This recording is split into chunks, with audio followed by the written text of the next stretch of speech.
attorney said he would plead not guilty. Right. To all of them? To everything. And RICO cases or racketeering cases are not that common, but racketeering convictions are very common in the federal government. Federal prosecutors generally don't lose these kinds of cases. And this was more disturbing to me. It's only 14 pages, but within the 14 pages, it describes mob-like behavior. These cases are generally brought against mobs. So they are describing a criminal enterprise that involved trafficking of underage people across state lines to have sex, and they dubbed them freak-offs. They raided his homes and found 1,000 vials of lubricant. Yep. It can be used as evidence of a freak-off. Because they also have, they were calling these orgies, basically, that he orchestrated as a criminal enterprise with underage girls and commercials, and some of age, and commercial sex workers traveled across state lines, which is criminal, illegally. And he had guns, he had AR-15s with defaced serial numbers, taped phone calls.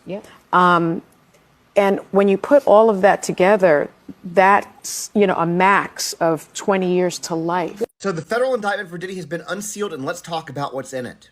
Now, at this moment in time, we know that he's been charged with trafficking and racketeering, but... All right, real quick, everybody hit the like button. Everybody hit the like button. So, hey, say something. I want to make sure I can hear you.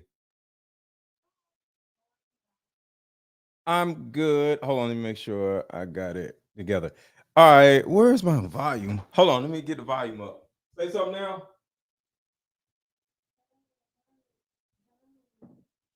Okay. All right, got you. I was just trying to figure out what speakers you was on.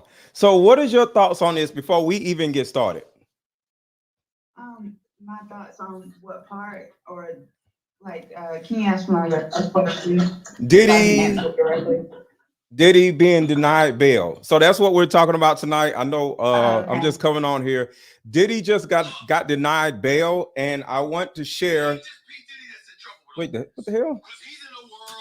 Oh, hell breaking loose. All right. So what I want to do is share the significance of Diddy being denied bail. This is huge, but we're going to talk about that in a second. But what is your thoughts? First of all, what's your name? My name's Autumn. Autumn? Okay. What's going on, Autumn? Hey. Hey. So what is your thoughts on all of this? Diddy getting denied bail and what he did? And don't say anything crazy. Don't say no weird, crazy words, because there's a lot of weird words involving Diddy. I don't want no problems on YouTube. But what are your thoughts? I see. Yeah. I got you. Yeah. I would say this is a really bizarre situation as far as how it's being handled and as far as what has taken place as a whole. I would say that right now, with this being so close to an election, that how he's being treated is being influenced by that, for sure. How is he being treated? You said how he's being treated. What you mean? I mean, I'm gonna be honest with you. This is gonna sound so bad, but it's okay. I'm a patriotic person. I believe that America is the best country ever. Even though we have our flaws, I think. Wait. What does that have to do with Diddy? I'm confused. Oh, well, I'm getting to a point. Let me speed it up. Let me speed it up. Okay. He deserves the right to a fair trial no matter what. And I don't think with everything being exploited with the video, right, I'm not standing by this guy. I don't know him. But I don't think there's a possibility for him to have a fair trial with all of the publicity surrounding every single thing he's done. He does have accountability, right? He does have, he should be where he's at right now, but life in prison, and I think that's a little harsh. What do you think? Do you think that's kind of harsh? And I'm not even sure what racketeering is. When I'm ignorant, I will just say, hey, I don't know. Okay. I'm not totally sure what racketeering is in the first place. Gotcha. Okay. So let me back this up a little bit. And you moving your phone around a lot is making noises. So try to, if you could, just there we go. Okay. Oh, I see the dancing. It's okay. So I want you to think about this. Hold on. So I want y'all to think about this for a second. One, let's just talk about Diddy not getting bail. No, I'm gonna talk about what you said. All right. You are saying that the possibility of Diddy getting life in prison is wrong or not just because we live in this country and you feel like people has the right to a speedy trial, right? So this is my thoughts on that. People have the right to not get their ass whooped. People have the people have the right to have a music career or to be an assistant to somebody or to be somebody's girlfriend without getting punched in the stomach. People have the right to not get killed, i.e. Tupac, i.e. Biggie, i.e. Miss Porter. So when you look at somebody having rights, it's about 7 people that are dead.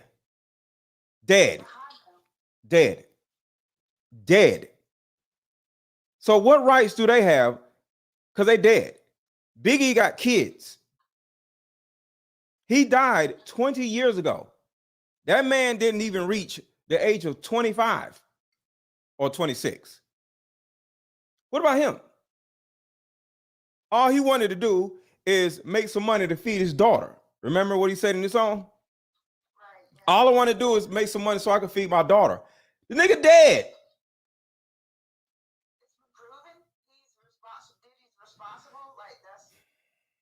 Okay, so now you're talking about a trial. That man is dead, okay? And to a certain degree, I don't give a damn about the details. Biggie is dead. Tupac is dead. All right? A lot of people are dead. A lot of people are broke. Rappers have the right to make music or write music without and get paid for it. So not even the people who are dead, not even the people who got punched in the stomach, not even the people who got dragged down and up steps in front of everybody. So not only are you getting your ass whooped, you are also getting embarrassed in front of everybody, and then getting escorted out of the restaurant after getting beat up. And your man is sitting here just eating on some steak while you getting escorted out of the restaurant in front of Usher and Neo. And these are, to a certain degree, I'm not going to say colleagues or equals, peers, because she's a little lower than them. But imagine how she feels the next time she comes around Usher, the next time she comes around Neo, the next time she comes around one of these executives, and she just got her butt literally kicked and dragged and got a pot thrown at her. Hot pot thrown at her. And you want to sit here and talk about, you have the right to, so I'm not mad at you, but you have the audacity to say Diddy is being treated unfairly? How about they kick him in the nuts or something? How about that? How about they do something like that? Because this man has been doing all of these things for 30 freaking years. 30 years. 30 years. And y'all want to sit here and say, but he's a human. He's not a human. P. Diddy is not a human. He does not deserve human rights. Why? Because nobody around him had human rights.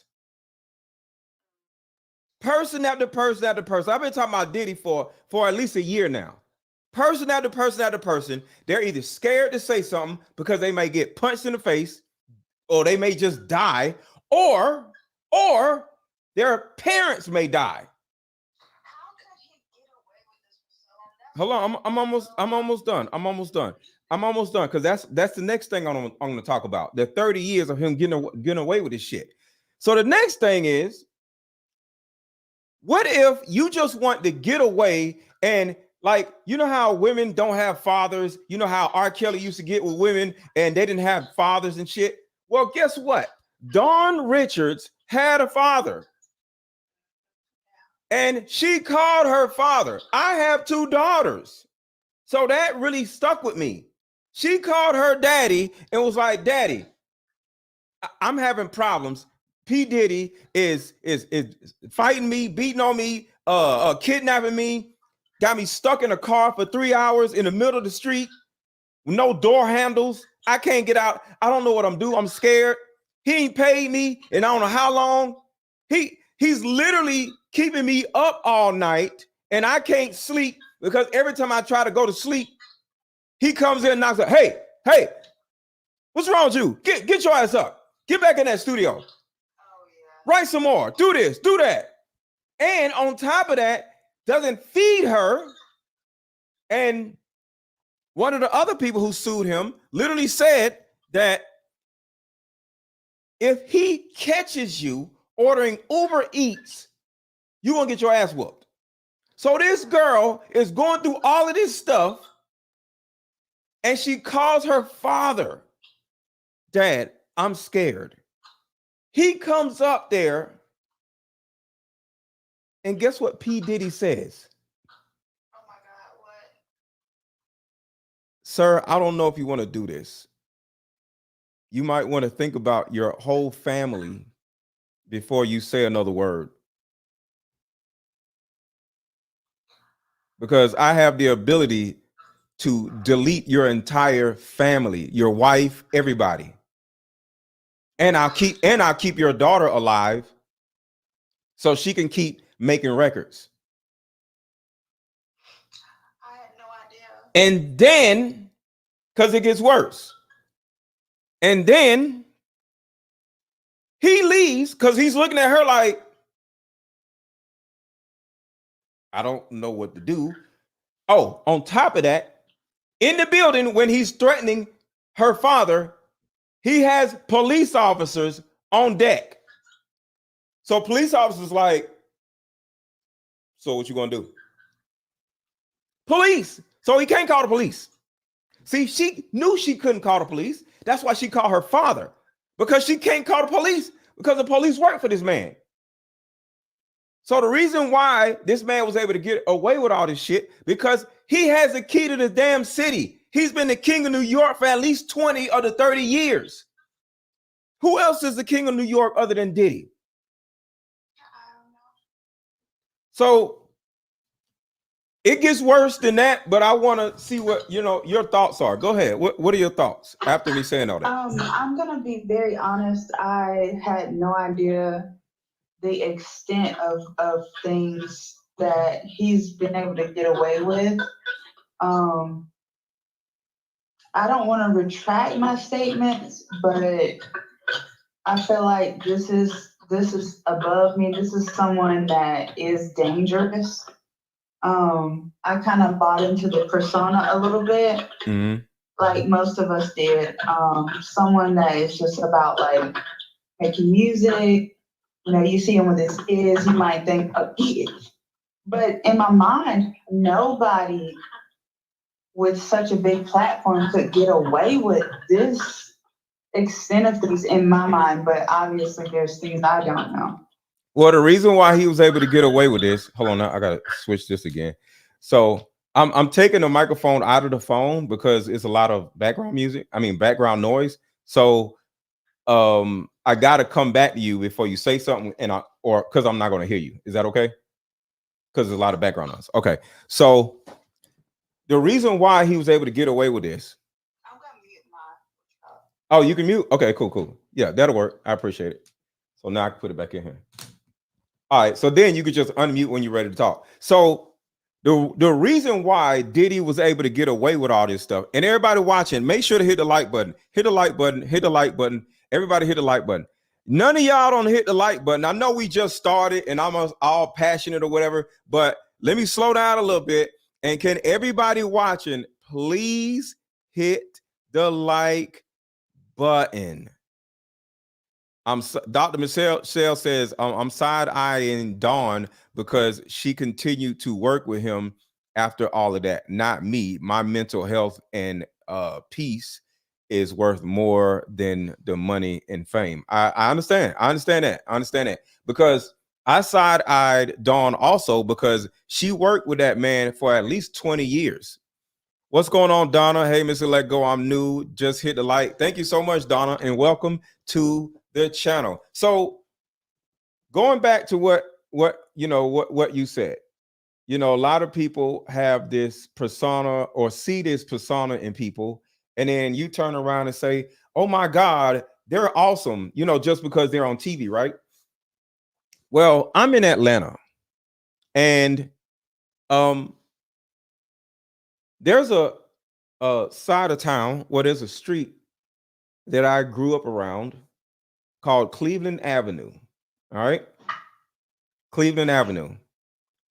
And the significance of Cleveland Avenue is there's another star, not as big as P. Diddy, but another star that used to pay to get people deleted, just like P. Diddy. His name is Young Thug. Yet another person who terrorized black people. See, they ain't terrorizing white people. They're terrorizing black people.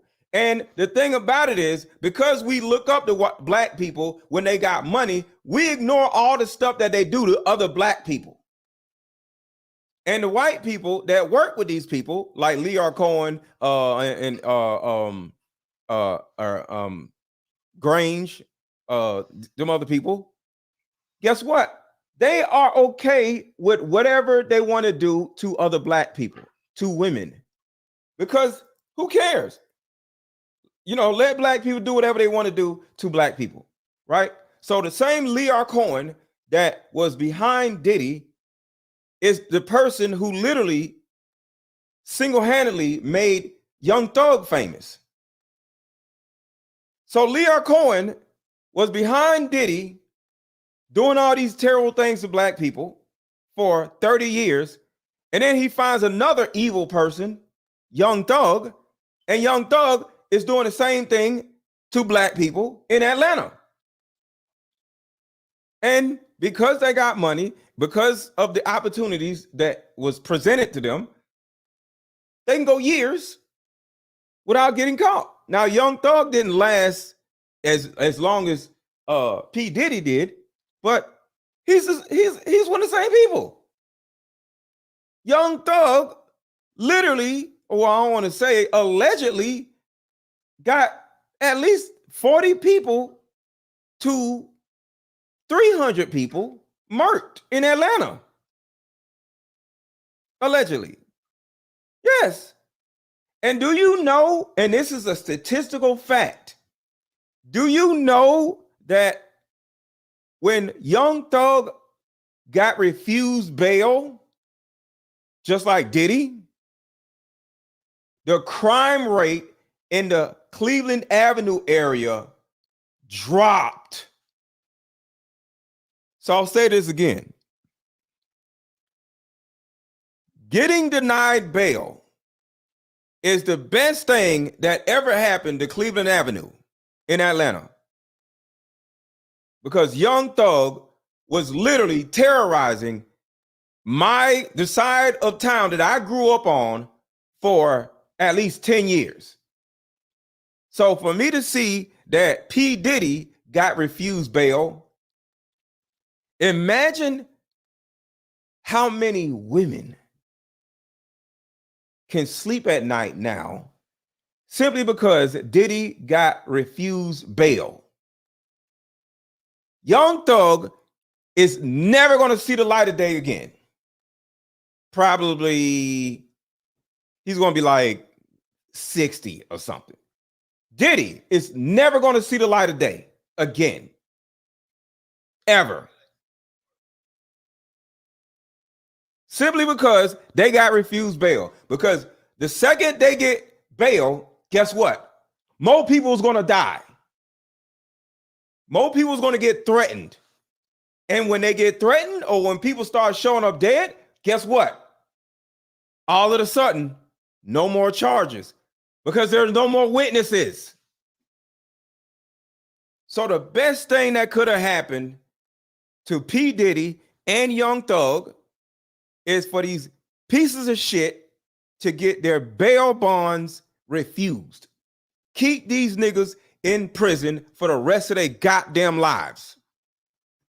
I'm sick of these motherfuckers. And to you white people who are behind these dudes, fuck you too. So let me see what y'all got to say. What are y'all's thoughts? I'm gonna be real. Yeah. I think what they did, they need to spend the time because crazy. I mean, more people are, if they never spend time, more people would have left traumatized. Not enough people that can't go to work. I can't really hear you. I have no. I said like enough people would have been traumatized. Oh, yeah. Couldn't go to work because they have to watch over the shoulders. And I think it's unfair for them because even though they work hard, they try to keep certain things, you take advantage of it. So let me say this, and I'll come to you in a second. There are three types of black people just in our society. Black men. There's broke black men who can't get no women, who sit around and argue with or get mad or hate or show hate towards black women because they won't give them no play. You got the middle class black men who go to work and raise their families and do whatever. And then in a lot of cases, they get taken advantage of through child support court, getting divorced, all this other stuff. But then you got the upper tier of black men who simply because they have money, they treat black women like the bottom of their shoe. R. Kelly. I'll even say Bill Cosby. He was dropping stuff in women's drinks. Diddy. And then what ends up happening is, since they got money, and it's always some white dude that backs them up. There's always some white dude that backs these dudes up. Because in all honesty, in our society, we ain't got no power. Lock them up. They'll back them up and lock them up. Yeah, they'll back them. You're right. And lock them up. You're right. They'll back them up and lock them up. Right. You fat. You're right. You right around. You're right. So that they'll turn around and empower a black man who has a little bit of money. And what does he do with the money? Treats women like shit. Take advantage. So it's like when you look at black men, it's like it's only one demographic of black men that aren't fucked up. And that's the middle class black man. But the broke black man, he trash. And the rich black man, he trash. And the shit is crazy. So I forgot your name. What's your name again? David. No, her. It's Autumn. Okay, Autumn. So what are your thoughts? I was. Huh? We can't just broke or rich. I've been associated with black men that are broke maybe so saying, maybe not in the best situation. They've treated me nicely.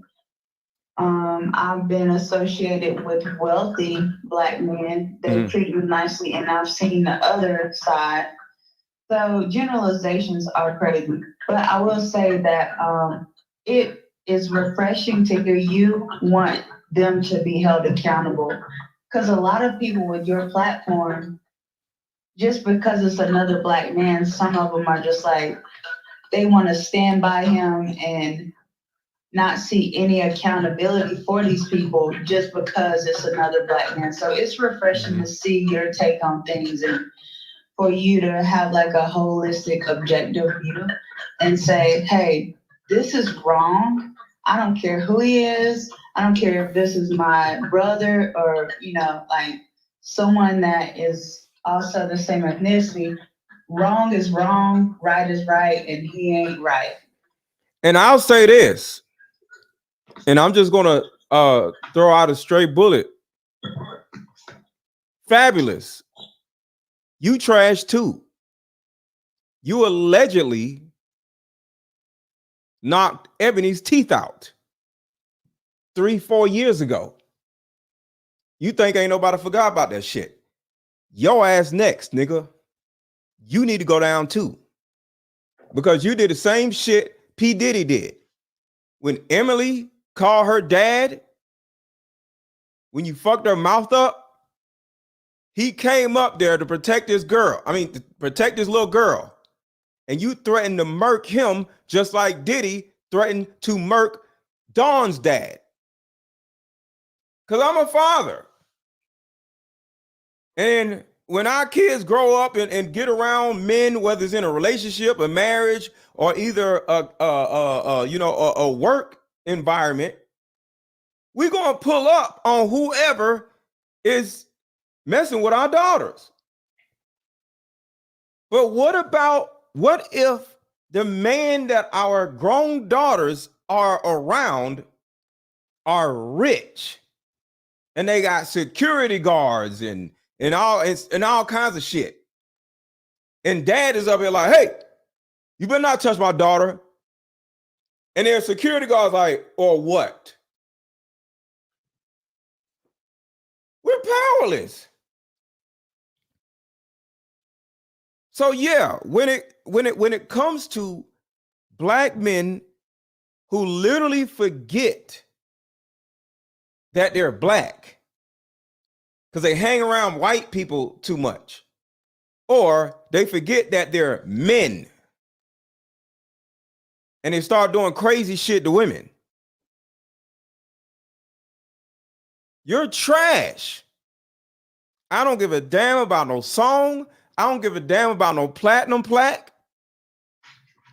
Fuck you. Go ahead. What's your name? Oluwa Busemi. How are you? That's my nickname. That's my nickname. Okay. Thank you for accepting my request. Mm-hmm. Diddy's been doing that since day one. Yeah. Literally. All the things that he's been doing. I'm 55. His first baby mama. Yeah. This is just my opinion for educational purposes only. But all of this so-called tragedy, I feel like he has everything to do with it. Yes. Everything. What I get from him is that everything is centered around him. From his children, to the women, to the business. I worked in corrections. My son is 30. Corrections for about 20 years, all the way up to the federal level. And I've seen all kinds. And he is the type of Black man that has assimilated. Assimilated with who? And I assimilated with the white tea and the culture. Oh yeah. I agree. Yeah. And he doesn't care about from his own children to anybody else. Right. And I think that's a shame. Yeah. I think that's very, even with our music, they make money off of our people. Well, Talking about talking down. Hold on. But I'm saying Our people, for that. hold on. Our people are making the music. See, we can't sit here. See, I'm not going to let you sit here and respectfully. I'm not saying that mad. I'm not mad at you, but I'm not going to let nobody sit here and blame the white man for what the hell we keep doing to ourselves. I actually, I'm not blaming them. No, that's what you're doing. Hold on.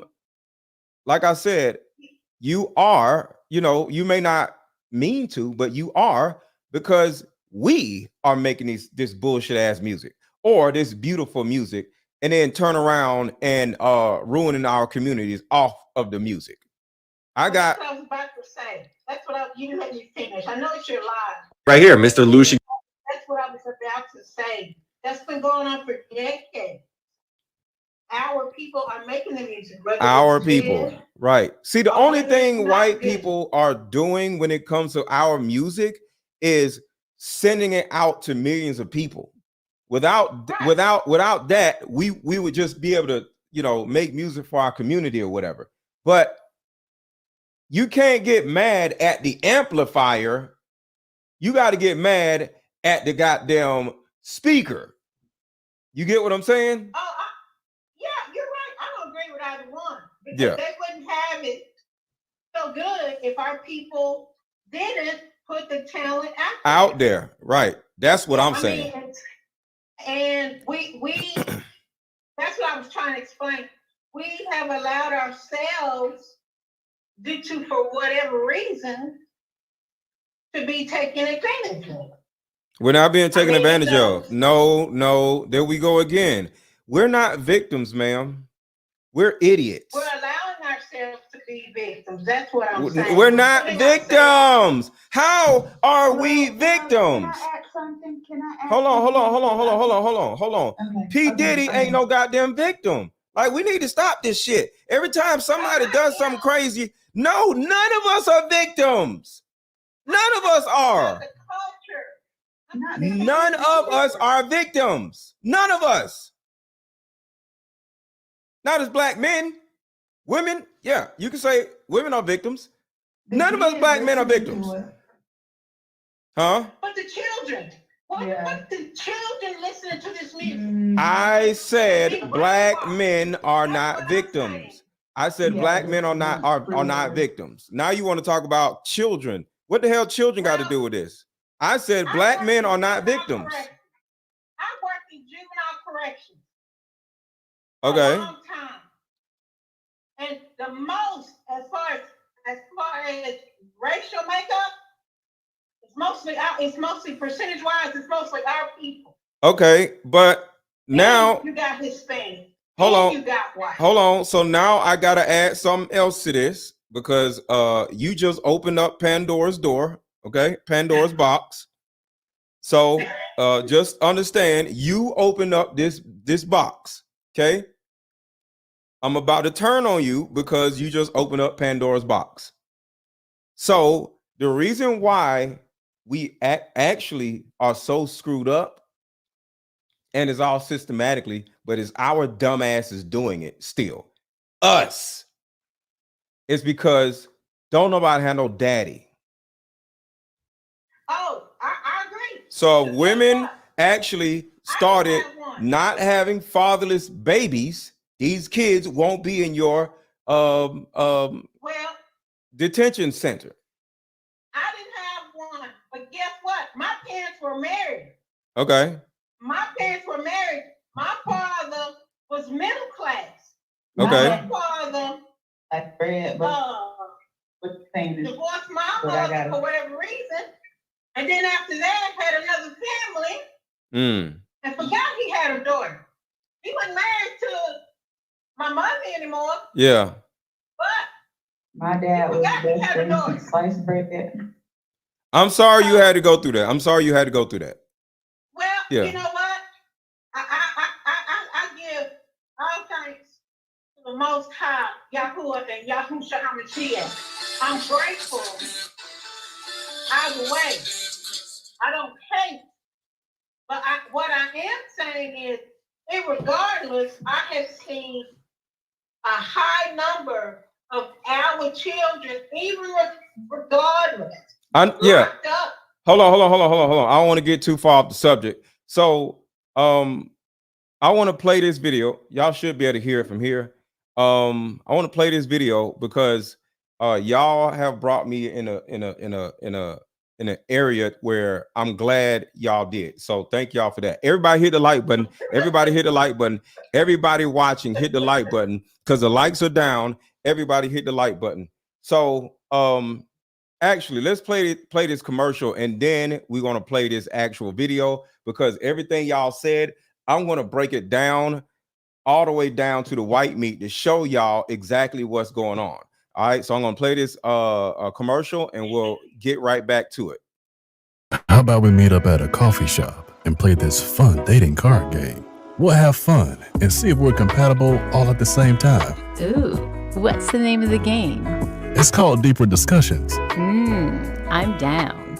Okay, meet you at 6. Fellas, buy this card game. Ladies, buy this card game. Buy about 2 or 3 card games. The main reason why people can't stay together isn't because they don't like each other no more. It's actually because their present family issues come up or their past family issues come up. But when you play Deeper Discussions, you'll be able to understand a person's family issues up front. This game can be played with either 2 people or an entire group. So have fun. Question number 1. Name a time when money was the main factor why a relationship went bad. Deeper Discussions Dating Edition. Again, these cards are good for vetting a potential boyfriend, Candidate. a potential girlfriend, a potential husband, a potential wife. The texture of these cards are so soft and silky, by the way. Like They ain't gonna get really wore out. durable. A dating card game for introverts who have a hard time asking the much needed compatibility questions. Deeper Discussions, the card game. So this is what I wanted to talk about real quick. One of the things that I try to do for my community is put everybody, male and female, in a position where they can utilize a tool and vet another person so we can actually do better in life. So my Deeper Discussion card game can actually prevent women from meeting a Future, meeting Diddy, meeting R. Kelly, meeting Fabulous, because the thing about it is these are just random dudes that were traumatized by their moms and now they're terrible people as adults. If you just take away the money, the same shit happens in the hood, you know? So the only reason why y'all know about these dudes is because they famous and they got money, but they all over the place. There's plenty of Futures out here with 8 baby mamas and all this mess and he ain't got no damn money. There's plenty P. Diddy's out here. You ever heard of BMF? Y'all ever heard of BMF? Black Mafia Family? There was a whole bunch of P. Diddy's in BMF. They came out with a show called BMF. It's on Stars. What you think they was doing? Same shit P. Diddy was doing. And guess what? In the hood, they acted just like P. Diddy acts in front of our damn faces. They just in the hood. And it was like 80 of them and not just one. So there's plenty terrible, disgusting piece of shit dudes out there. But you don't know that they're out there. One, because they ain't got no money and they not on TV. But ladies, y'all are meeting men and they are showing you their representative. And guess what? You don't know if they're crazy. You don't know if they're terrible.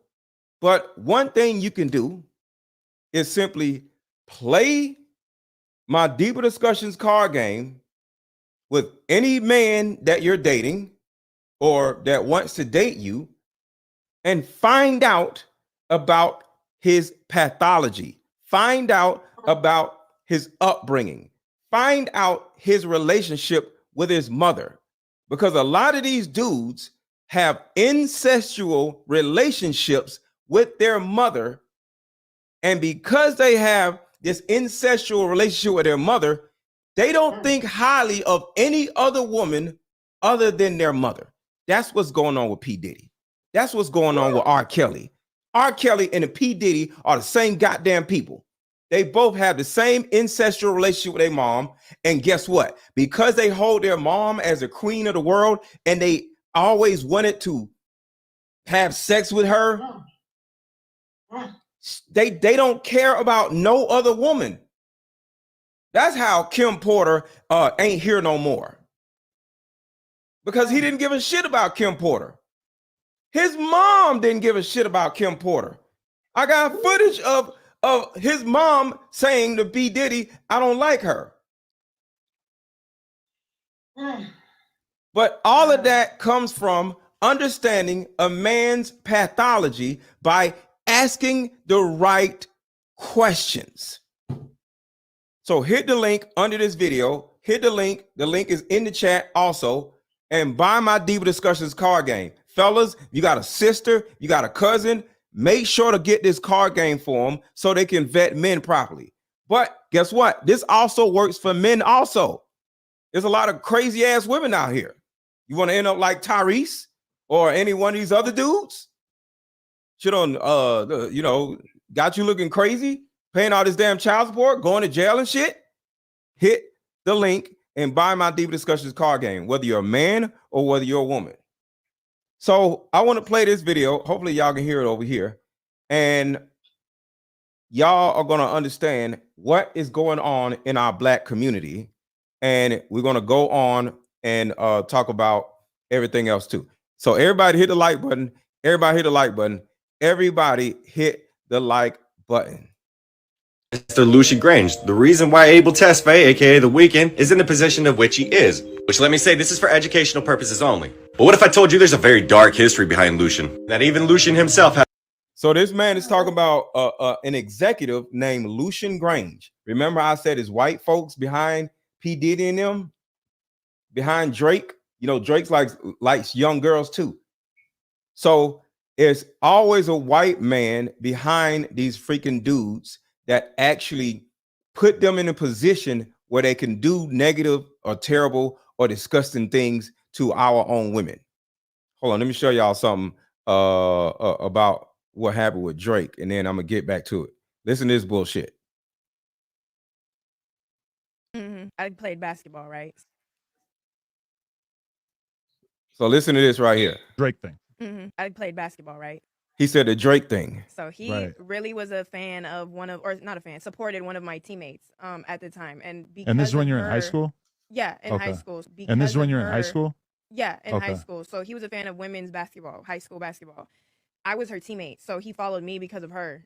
Shit. The fuck? Man, goddamn, nigga. Oh, shit. So that's one example. Let me give y'all another example of how disgusting Drake is, and then we can move on to P. Diddy. Because like I said, what I'm showing y'all is the majority of these damn people are fucked up, and not just P. Diddy or not just this person.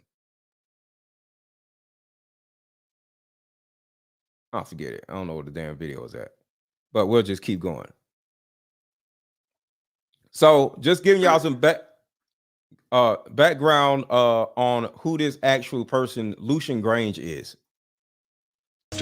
Let's keep in mind, Lucian is the chairman and chief executive officer of Universal Music Group. Oh yeah, the same exact one that's bringing its music back to TikTok. Now, the reason why I'm showing you this is specifically for one reason. I'm about to show you the connection between the white folks and the prison, the school to prison pipeline. There's a specific reason, and all of this is in here. All of this is specifically meant, well, rap in itself, because y'all don't realize this. Rap music was invented by white people. Hip hop was invented by black people, but rap music, that what we know today, was invented by white people. It was a psyop. So watch this. So keep in mind, before I go any further though, Mr. Lucian Grange is under pressure from a lot of allegations of sponsoring and financing every single one of P. Diddy's parties. He sponsored every one of P. Diddy's parties. Y'all hear that? He sponsored every one of P. Diddy's parties. P. Diddy ain't got no money like that. He sponsored all these parties. He's the one who's behind all this. Remember, I told you, it's a white man behind all these disgusting, terrible ass black men. But guess what? The black man, just like you said, Autumn, he's the one who's going to have to go to prison for the rest of his life. While Lucian Grange and the rest of these other dudes, they're going to be like, oh my God, I didn't know. Young Thug is going to be in jail for the rest of their lives. But is Lyor Cohen or Lucian Grange going anywhere? No. He's a pawn, exactly. Party of where P. Diddy's allegations in themselves originate from, saying that Lucian aided and abetted Combs' behavior by sponsoring gatherings where underage girls were reportedly drugged. Y'all hear that right? Lucian Grange aided and abetted and sponsored financially all of these freak parties that he was having. But guess who in jail? The black man. Allegations of sponsoring and financing every single one of P. Diddy's parties. Every single party of where P. Diddy's allegations in themselves originate from, saying that Lucian aided and abetted Combs' behavior by sponsoring gatherings where underage girls were reportedly drugged and provided vast sums of money to Combs, who allegedly used it for what? But like I said, the music industry is very dark, and there's always another puppet master. Puppet master. Everybody hit the like button. Everybody hit the like button. Everybody watching, please hit the like button. Share this video. Everybody on Facebook, share this video. Everybody on the Facebook book, hit the share button and then say shared in the chat. Let's go. This is Mr. Lyor Cohen. How do you think Lucian Grange got that position to begin with? Oh, you guessed it, aka the tall Israeli. Now remember, I said Lyor Cohen also. Lyor Cohen and Lucian Grange. They call Lyor Cohen the tall Israeli. And why is that important? It's because the CIA actually is behind rap music. The CIA is behind rap music. Of course, Lyor Cohen is a global head of music at Google and YouTube. But this man is a very high authority figure in the music industry. Because let's keep in mind, Cohen worked on the label side of the music industry at companies including Warner Music, Def Jam, Island Def Jam, and 300 Entertainment. Thank you, Hello 29. Do keep in mind, Lyor Cohen in himself is somebody that Tupac and himself was sketched out about. And ironically, not even 2 years after Tupac's death, in 1998 and 1999, Cohen brokered the deal to sell Def Jam to Universal. Y'all hear that right? One company sells to Universal. So Def Jam and then Universal, but guess what? They're all selling these different people and companies to the same goddamn people. It's the same damn people. Thank you, Tabitha. Thank you, PP Bailey. I think that's your name. Island Def Jam Music Group, which combined Def Jam, Mercury, and Island Records. And as you can see at that time, artists under his watch at Island Def Jam included none other than Jay-Z, Bon Jovi, Ludacris, and Mariah Carey, just to name a few. All very sketchy artists, but like I said, Mr. Lyor Cohen himself is the victim of many allegations, including from a... Remember, we're going to talk about P. Diddy in a minute, but we need to talk about P. Diddy's daddy, his white daddy, Lyor Cohen, and Drake's white daddy, Lucian Grange. CIA agent that confessed the agencies created rap music to fill private prisons. Whoa! Did y'all just hear that? What did they just say? What did he just say? I want to make sure y'all heard that. What did he just say? Y'all gonna answer? I was muted. Yeah, I think he might have said something potentially about them having stock in prisons. Yes, they use rap music to fund prisons. Prisons have to be 96% full at all times in order for the prison to be profitable. Each human that is in a prison gets funding from the United States of America. How much money does one person in prison pay? Watch this. How much do prisons make per inmate? Have you ever wondered how much prisons make per inmate? According to a report by the Vera Institute of Justice, the average cost of incarcerating an inmate in the United States is $31,286 per year. Just want to say that. We can keep going. Per inmate. Per inmate. Many allegations, including from a CIA agent that confessed the agencies created rap music to fill private prisons. The agencies created. See, black people, we so stupid, we thought we created the shit. No, we created hip hop, the culture, right? They created the music. They created what it turned into. It is meant to, just like you said earlier, you said young boys are going to pretrial detention facilities, right? You said that, right? Yeah, you talking to me? Yes. So one of the ways they keep the pretrial detention facility full is through rap music. Exactly. Single motherhood and rap music are the two particular things that literally keeps children in poverty. Because every rapper, what they're gonna do? They're gonna talk about selling drugs. They're gonna talk about poverty, right? Exactly. Why are they in poverty? Because they ain't got no daddy and they live in the hood and they living on Section 8. So Section 8, right? So Section 8 funds the single mother and pushes the single mother to actually be okay with being a single mother because the government is paying her bills or giving her a discount on bills, and because of that, they live in the hood. And and then think about this. Usually in the projects is full of children. Why is the projects full of children, y'all? Hello? Incentives to have children. Because every human being in the projects is a single mother with a bunch of children. Well, in general, yes, but it's cheap when it comes to financially, like tax refunds and stuff. Yeah, so think about this.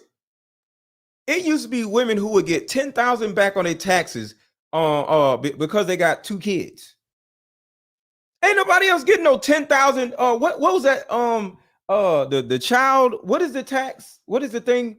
Earned income credit. Earned income credit.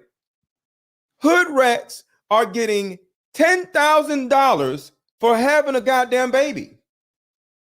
And you get discounted rent. So yeah, you're gonna keep spitting out children. And then guess what? All of y'all living in poverty. Well, everybody living in poverty. And what they listening to? Rap music. So they live in poverty, listening to rap music, and they ain't got no daddy. What do you expect them to do? Go to prison. That's the next thing to do. Mr. John Homeston, a retired CIA agent, has admitted on national Russian television. What did he just say? See, y'all ain't listening. We couldn't hear it. Retired CIA agent. Remember I said the CIA is running all of this shit? I'm backing up just a little bit. Many allegations, including from a CIA agent that confessed the agencies created rap music to fill private prisons. Mr. John Homeston, a retired CIA agent, has admitted on national Russian television that hip-hop was a psyop invented by the CIA in the 19... Hip-hop is a psyop invented by the CIA. Invented by the CIA. 1980s, and the agency has directed and financed household name artists including NWA, Dr. Dre, Jay-Z, and Kanye West. Kanye tried to tell everybody about this years ago. And of course, nobody wanted to listen. But John Homeston said that our mission was to use teenage angst to our advantage and turn Generation X into a decadent, pro-drug, and anti-establishment culture that would... A pro-drug and anti-establishment culture off of rap. Pro-drug, anti-establishment. Remember trap music, T.I., Jeezy. See, I grew up on a pro-selling of drugs. Now it's pro-doing of drugs. Y'all know Rich Homie Quan, he dead. Why? Because he overdosed on what? Drugs. Create up. Hold on 1 second. Hold on, say it again. Say it again. You saying something? Hold on. Can y'all say something? Somebody say something. Oh, for some reason the audio ain't working. Oh, never mind. I see what happened. Okay, say something now. No, I was just saying that the CIA with the cartels brought the drugs into our neighborhood. Yes, facts. There was a CIA agent. There was a city council meeting back in LA years ago. I saw it. Yep. They depicted in the show Snowfall. And he wrote a book. I don't remember his name, but he wrote a book. His name was After that, his name was Freeway Ricky Ross. Freeway Rick Ross. The rapper. No, I'm not talking about him. No, I'm talking about an ex-CIA agent. Oh, the CIA agent. Okay, gotcha. Yeah. Yeah. Yeah. And he wrote a book about it. And not too long after that, he came up dead. He came up dead. But do y'all see how we can, one, get mad at white folks, but the second thing is we can't get mad at white folks because when the CIA brought drugs to our community, our dumbasses is the one who started selling it and smoking it. When hip hop became music, it was our dumbasses who started rapping about y'all remember you remember 2 Live Crew and Too Short. Bitch started calling with just bitch, you know, pussy, all the, and next thing you know, you like, yo, I remember the day when pussy was all over the airwaves versus I need you, la la la la. It was a day from this. It was because it was at, yo, girl, check this out. What it's going to take to get your attention? And next thing you know, fuck these bitches, fuck these hoes, fuck, bitch. And it was literally Thursday was I love you, I need you, I want you. Do you want to be with me?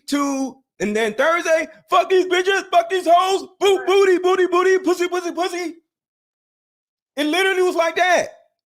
That's what made it popular when all of the derogatory references from us about our culture. Yeah. People, there were some rappers that didn't do that, like Big Daddy Kane. Mm-hmm. But they didn't. What happened to them? You know, they all of them fell off because they didn't. You know, they didn't get funded anymore. KRS-One. Mm-hmm. You know, he talked about our history. Yeah. Our people didn't want to hear it. Mm-mm. No. It's not that our people didn't want to hear it. It's that their people didn't want to hear it. They're like, whoa. We need NWA. We need 2 Live Crew. We need Too Short. We need people talking about these bitches. You know what I'm saying? All these Black Power people. It was a whole bunch of Black Power. Like Flavor Flav. What group's that?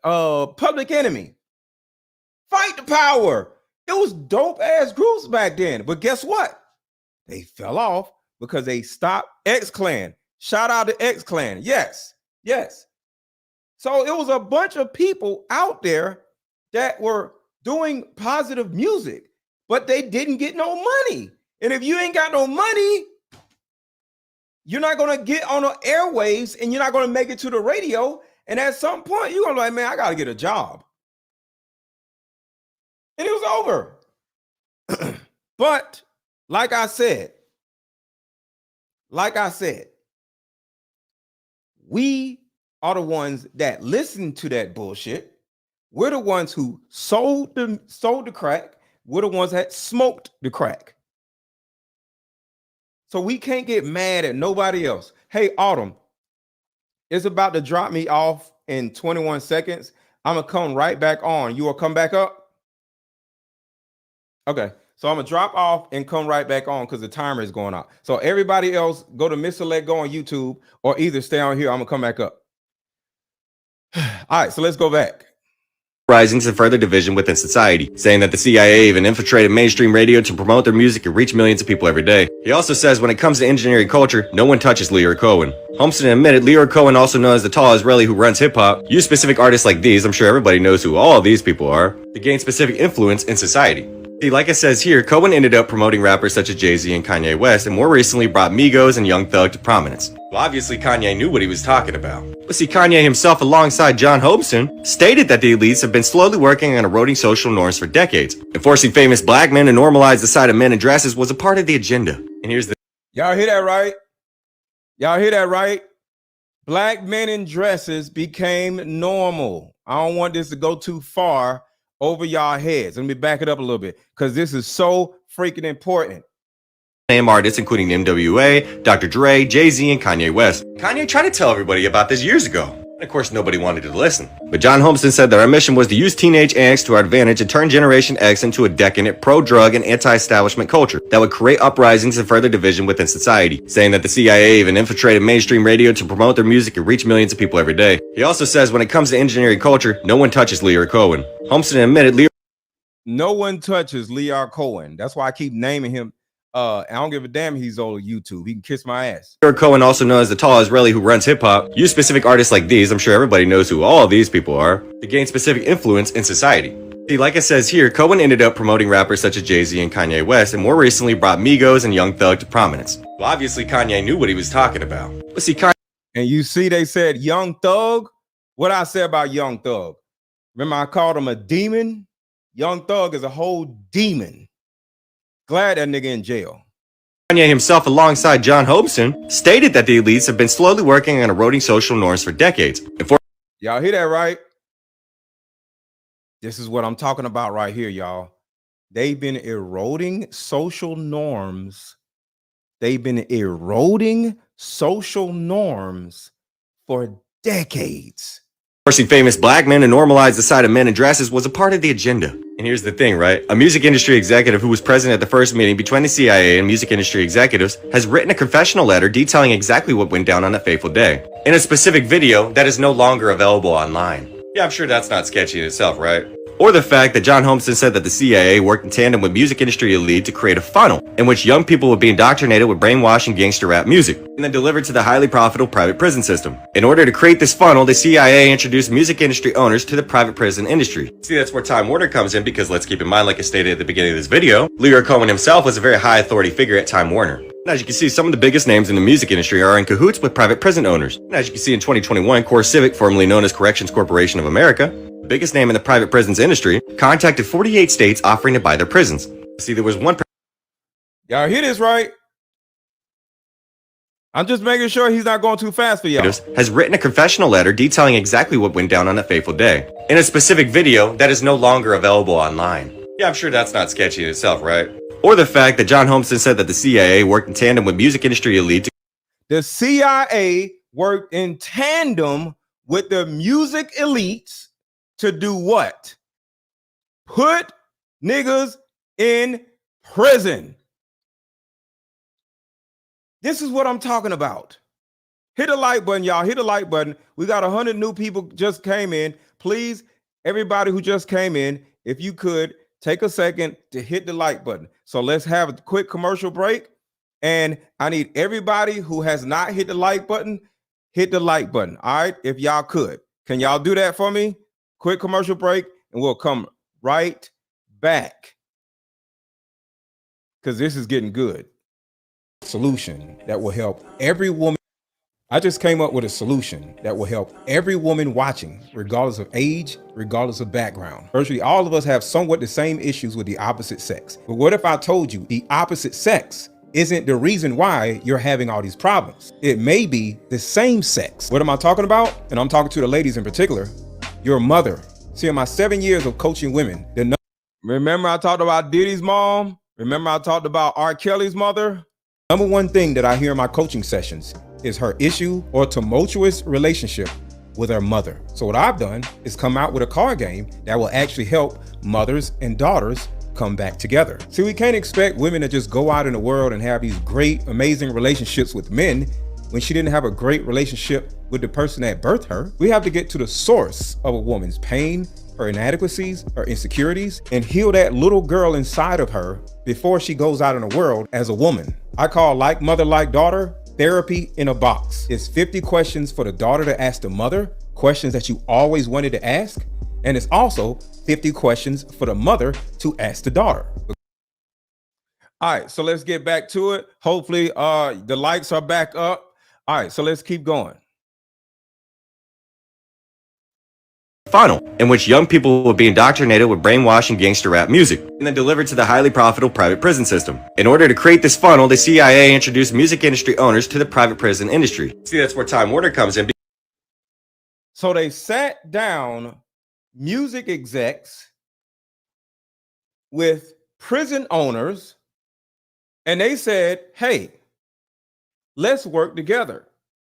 You push gangster rap, drug addict rap, or either drug dealing rap, make it cool to sell drugs, make it cool to be a sexual deviant, make it cool to be a hoe, make it cool to do all of this dumb shit, make it cool to smoke weed, Snoop, Dre. I never smoked weed in my life. I never smoked weed in my life. Shout out to you. So they promoted drinking all the time. They promoted weed. They promoted all this shit. Next thing you know, niggas get older and they end up going to prison.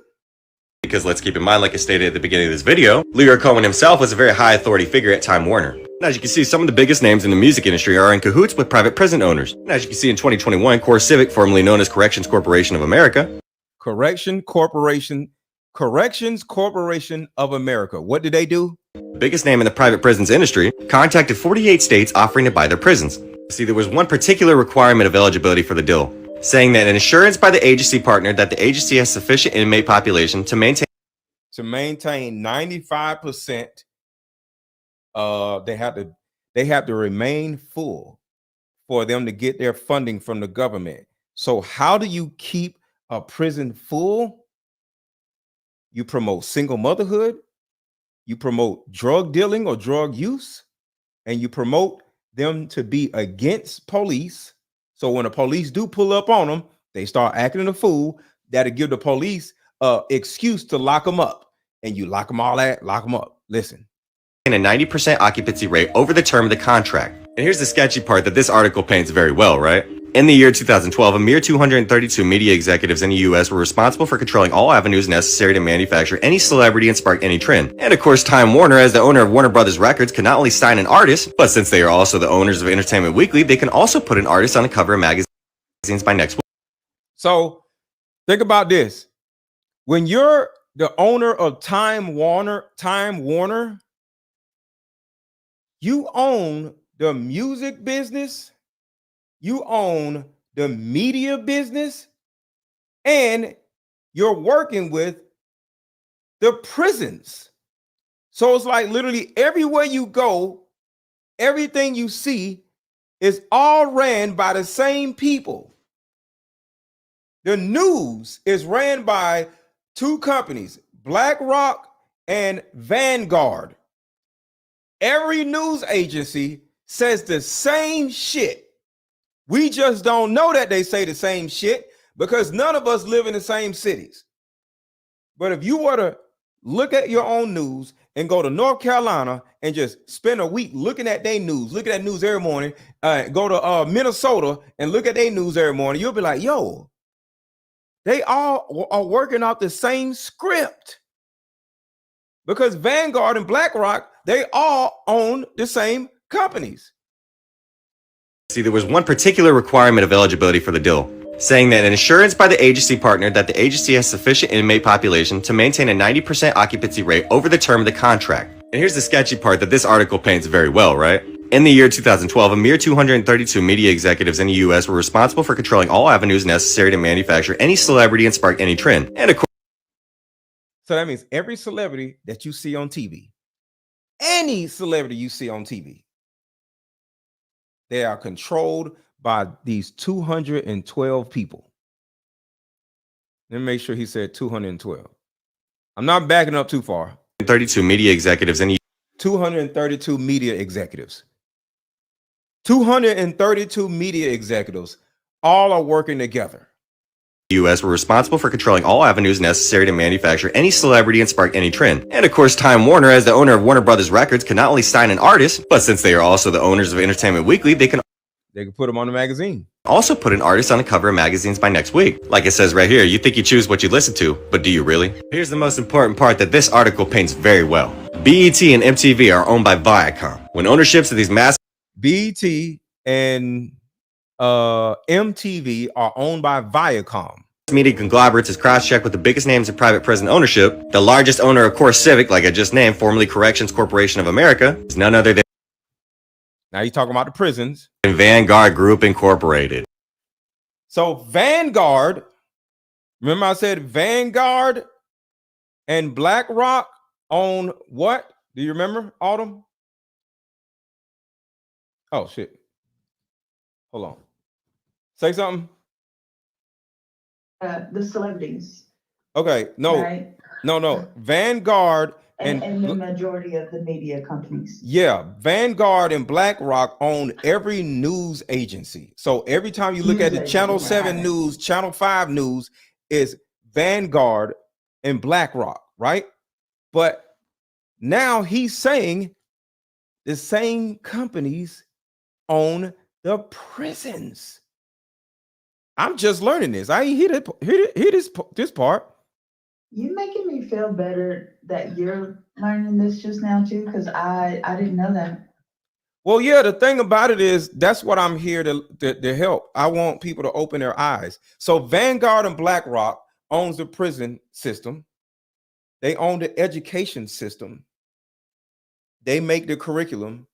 They own the news agencies. And they own Warner Music Group. They sign artists. And what gave these people the right? You know what I'm saying? Like what made them the right eligible? Or like they got what? When you got more money than everybody else, you have control of everything. I guess, but it doesn't seem right. What does that mean? It doesn't seem right. Who said something's supposed to be right? I guess I feel I have more faith in what? The world than I should, maybe, because I'm just like, how these people are getting away with this stuff makes no sense. It's not about them getting away with this stuff. They control this stuff. They control the food. They control the jails. They control the police. They control the politics. They control who becomes president next. We don't control nothing. The only reason why they want y'all dumbasses to vote is so they can know where y'all live at. Because you got to register to vote. Oh my God, you're so correct. It's sad. I don't like it. They need everybody registered so they can know where you at, what you doing, and how many people live in your house. So when they come kicking your door in, they know who lives there. That's the only reason why they make y'all register to vote. They start all this crazy shit with none of this shit has nothing to do with us. We don't have nothing to do with this shit. You think they actually gonna, I want you to think about this. Most of us are stupid. We fat, got bullshit jobs, be beating our wives and shit. We just stupid ingrates. Just all together. White people, black people, fat people, whatever, right? You think that Vanguard and all these goddamn rich people are gonna let our dumb, goofy asses pick who's the next president? And we ain't got no fucking sense? You know how many car accidents happen in a day? We can't even drive in traffic without hitting another fucking person. How many car accidents are there in a day? We can't even drive properly without hitting the next damn person next to us. We ain't got no damn sense. How many divorces do we have per year? We stupid. How many of us are broke? We're stupid. You want a whole nation full of stupid fat people, traumatized stupid fat people, to actually vote for the next president? No. Voter registration. make sure to get your voter registration, because they need to know who inside your house. When you register to vote, you got to fill out all this bullshit because they need to know where you at, what you doing, who lives in there, who do this, how much money you make, all that shit. They don't have the census. They have voter registration. When last time you seen somebody take the census and find out how many people are in a city? They don't. It's voter registration. All of this is bullshit. And MTV are owned by Viacom. When ownerships of these mass media conglomerates is cross-checked with the biggest names in private prison ownership, the largest owner of Core Civic, like I just named, formerly Corrections Corporation of America, is none other than Vanguard Group Incorporated. The corporation that works very closely with BlackRock and Larry Fink. BlackRock. Vanguard and BlackRock owns everything. You know, the corporation who basically has the highest shares in every single major corporation that resides out of America. People are. Huh? Do we know who these people are? Like, are they just like kind of chilling? Do they go to like the Emmys and stuff, or are they just complete like the Rothschilds? Are they just completely just under the radar? Like, white people operate in families. They're families. Walmart, Vanguard. These are people's last names. It's not a dude. It's a family. You get what I'm saying? Right. But I'm saying like Felicia or Sasha or Jessica BlackRock. Like, is this someone that's in the public eye? Like, are they taking pictures? No. We don't know any They of these operate in families. Do you know who Mr. Walmart is? No. It's not a person. It's a family. I know the Walton lady, right? Like, she is even online. She has one picture. We just don't know who these people are at all. No, and we don't supposed to know because I don't know, something may happen to them. So no, they operate in family. See, we are the ones who want to be seen all the time. We're the one who take it. They don't take selfies. Do you think somebody with a BlackRock or Vanguard last name is taking selfies and on Instagram shaking their asses and shit? No. You think they taking pictures in the bathroom of the restaurant because the lighting is good? No. I'm gonna read myself. No, they're not doing that. I don't think that's our dumbasses. I'm saying like people are nosy. Like, we know everything about certain people that have a lot of money. So I'm like, what makes these people so special? All we care about is who got a big dick, big titties, big ass, or who's 6'3", or somebody with an expensive car. That family probably drives Honda Passports and freaking Wagoneers. They don't care. I hope and none of them have big titties or none of that shit. Huh? Do you think there's any of us in the BlackRock family? Like, do you think there's any black people, or is it just like all? So okay, wait. I want you to just rethink what you just said. I'm just picking. You just asked me, are there any black people in a white family? They're white people. Why would there be black people in a white? I'm confused. You just said, are there any black people in the BlackRock? They're a family. You know, but maybe they have biracial people in there. Like, I'm just wondering, you think they practice eugenics?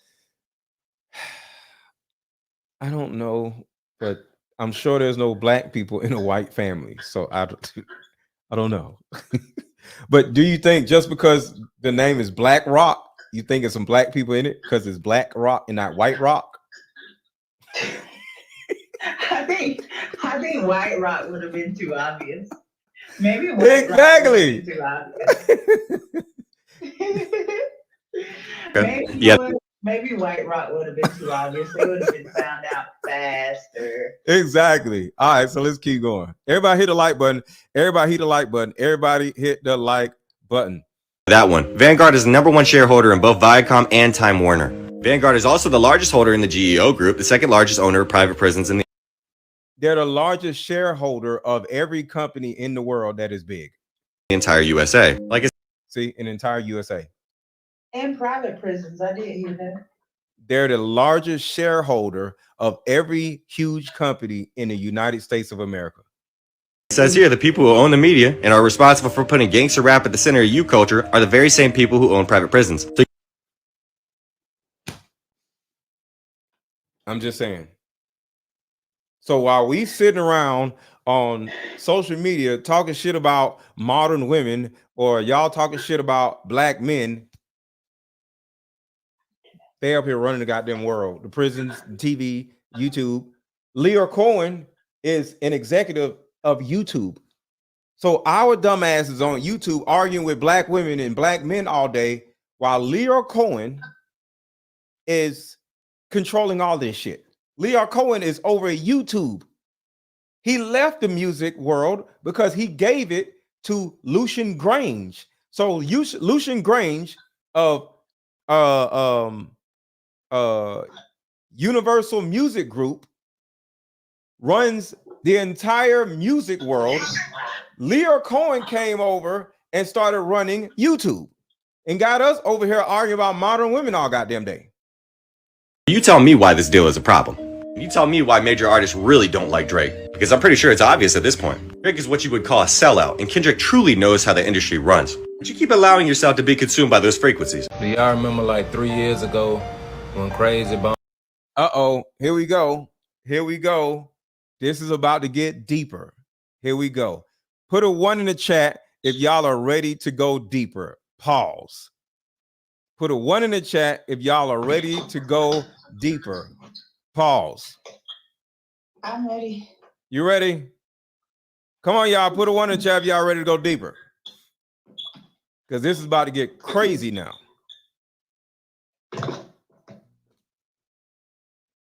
What you trying to give me a Kendrick cam? What you doing? Look at Autumn. Had exposed the industry, and he basically was talking about how all these record labels, you know what I'm saying, invest in private prisons. So pretty much their main goal is to get us to go to prison. They're paying the artists to influence us to try to live like them. And that's why a lot of artists don't come out saying, oh, I went to school to get where I'm at now. You feel me? All these artists act like they came from the streets. They're only giving big deals to artists that's agreeing to destroy the black community. Think about all these new artists and what they promoting. At this meeting that Crazy Bone was talking about, guess what? There wasn't no country artists there, and that's why I say the black community. Music business has invested millions of dollars in the private prison system. Somebody sent me an article. All right, so everybody listen to this. Everybody listen to this. Everybody listen to this. This is very, very, very, very important. Listen to this. This is what the white guy was saying in the video. This is it right here. Listen to this. Everybody hit the like button, hit the like button, hit the like button, hit the like button. Listen to this.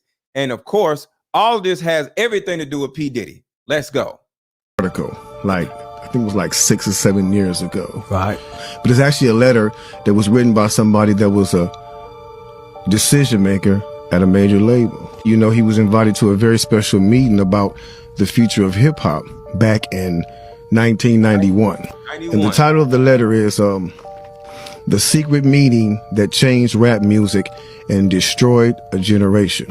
I have struggled for a long time weighing the pros and cons of making my story public, as I was reluctant to implicate the individuals who were present that day. So I've simply decided to leave out the names and all the details that may risk my personal well-being and that of those who were, like me, dragged into something they weren't ready for. We ain't scared. You know what I'm saying? What they gonna do? They after us, not just playing. Look, that black van.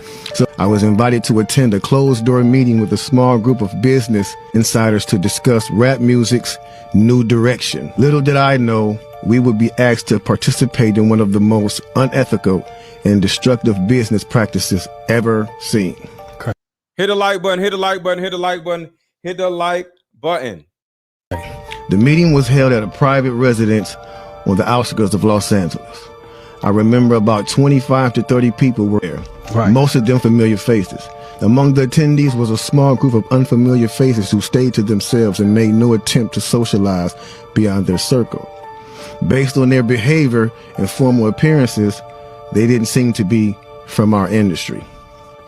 Our casual chatter was interrupted when we were asked to sign a confidentiality agreement preventing us from publicly discussing the information presented during the meeting. And consequences were stated that violating the terms would result in job termination immediately. A few people refused to sign and walked out. Nobody stopped them.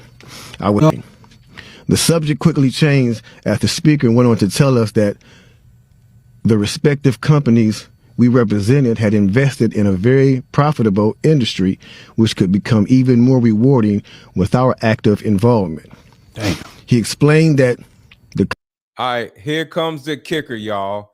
Here comes the kicker right here. Companies we worked for had invested millions into the building of privately owned prisons, and that our positions of influence in the music industry would actually impact the profitability of these investments. Sure enough, someone asked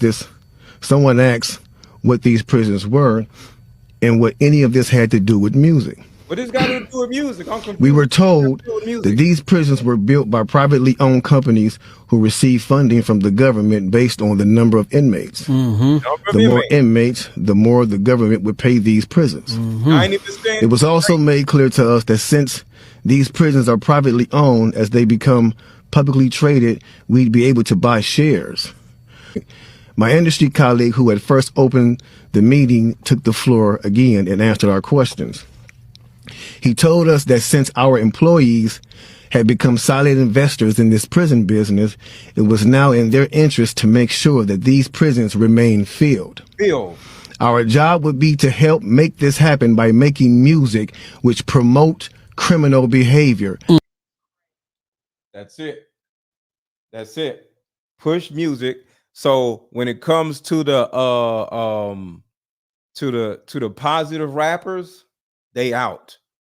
After like the late 1980s, they're out, because at the end of the day, they're not gonna make no money.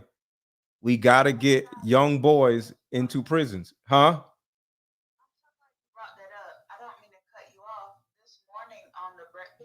Hold on. I gotta plug this in. Okay, go ahead. Say it again. They played, I think, who? Maybe D1 or someone that's positive and Christian. Oh, you said the Breakfast Club. Right. Okay. And they played it like a more positive rapper. I think his name is D1. D1, yeah. And so they asked, they talked amongst themselves, and I think Charlamagne asked the girl that's filling in for Jess, if that's what people want to hear, how do you think our audience is going to respond? And she just was like, yeah, there are certain people that want to hear certain things when they go certain places. And Charlamagne was like, yeah, but I think, it's positive for the culture. And she was like, yeah, I don't think that that's going to be good for our ratings, but go off. And I'm like, well, maybe both of you guys are right, That's what I was thinking. So this is what's crazy. And this is real. Our thoughts are not ours. Do you know that? Our thoughts are not ours. Our thoughts, personal thoughts, are fed to us. It's called assimilation. See, I'm gonna go biological with y'all real quick.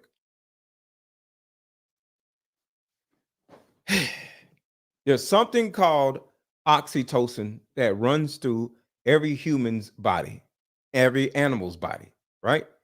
And there's also something called the hierarchy of needs. Okay, so I think the third level of the hierarchy of needs is called belonging. All right, which means when we are separate from other people, we get less oxytocin, and we lose that feeling of belonging.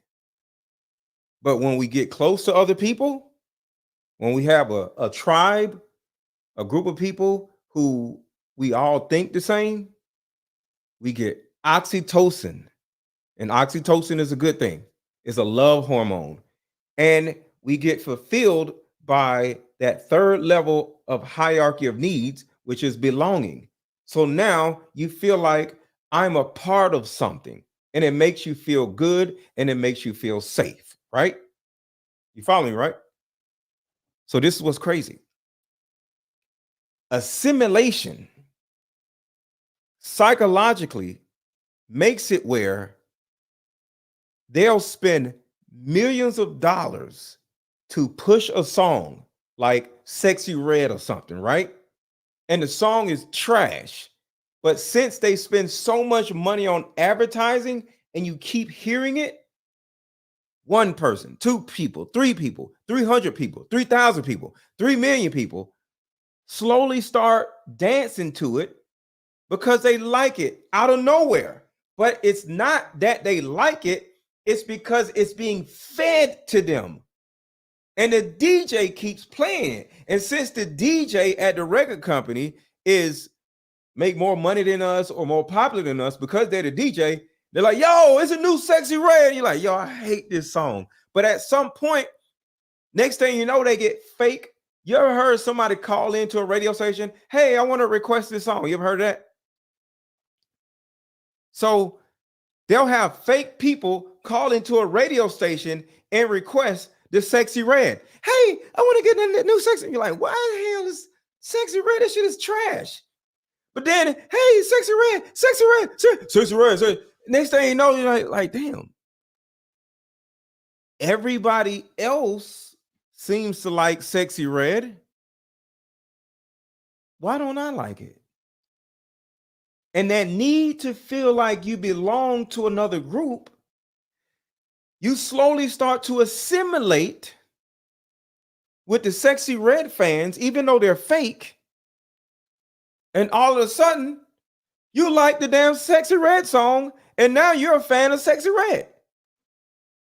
I would love to sit here and say I have never, ever danced to one of those songs, right? Yeah. I would love to sit here and act like I'm better than that. But there was this one time. It's okay. See, sonically, Get it sexy. I'm like, I know. I actually like that song. I did it. But it's not Sexy Red. It's the producer of the song. It's the writer of the song. Women in particular don't write their music. They don't produce their music. They don't pick the beat for the music. They don't pick the melody for the music. So they could have put anybody on the song. It would have went. But they put this stupid hood rat on the song in order to feed the stupid hood rat to stupid hood rats. Now here's where I have a question. Because when I was dancing to it, I was downtown with I have different friend groups. Mm-hmm. And the friend group I was with was not hood rats, which I'm not above that either. But yeah, I like hood rats. I'm not. My okay with hood rats. friends are predominantly, well, when I'm in that mode of wanting to just go dance somewhere, the places that I go based off of like where I live is predominantly white spaces. And so they played it there. Is there a reason you think they obsess with that type of music too? You know what I'm saying? Like they like it too. It's the same thing. It's assimilation. Like I said, it's a biological thing. Animals, people, is the same thing. We all want to feel like we're a part of something. But but remember, I said our thoughts are not ours. So what we do is they spend so much money and they got so much power where they feed us content, feed us music, feed us visuals, feed us porn. They feed us all these TV shows. You ever been at work and somebody start talking about a TV show and now you at home watching it? It's not our thoughts. They feed it to somebody and that person takes it to somebody else and then they feed it to somebody else and then you want to feel like you're a part of something. You want to feel like you're a part of the conversation if everybody's at work and they all watch the same TV show. You got to go watch the TV show too. So next thing you know, your thoughts are not yours. Now you got a favorite TV show and you don't even know why it's your favorite. It's your favorite because it was everybody else's favorite. How did it become everybody else's favorite? Because they kept feeding it to them until they finally watched the shit. This is how Vanguard and BlackRock put people in a position to like something that they don't even like.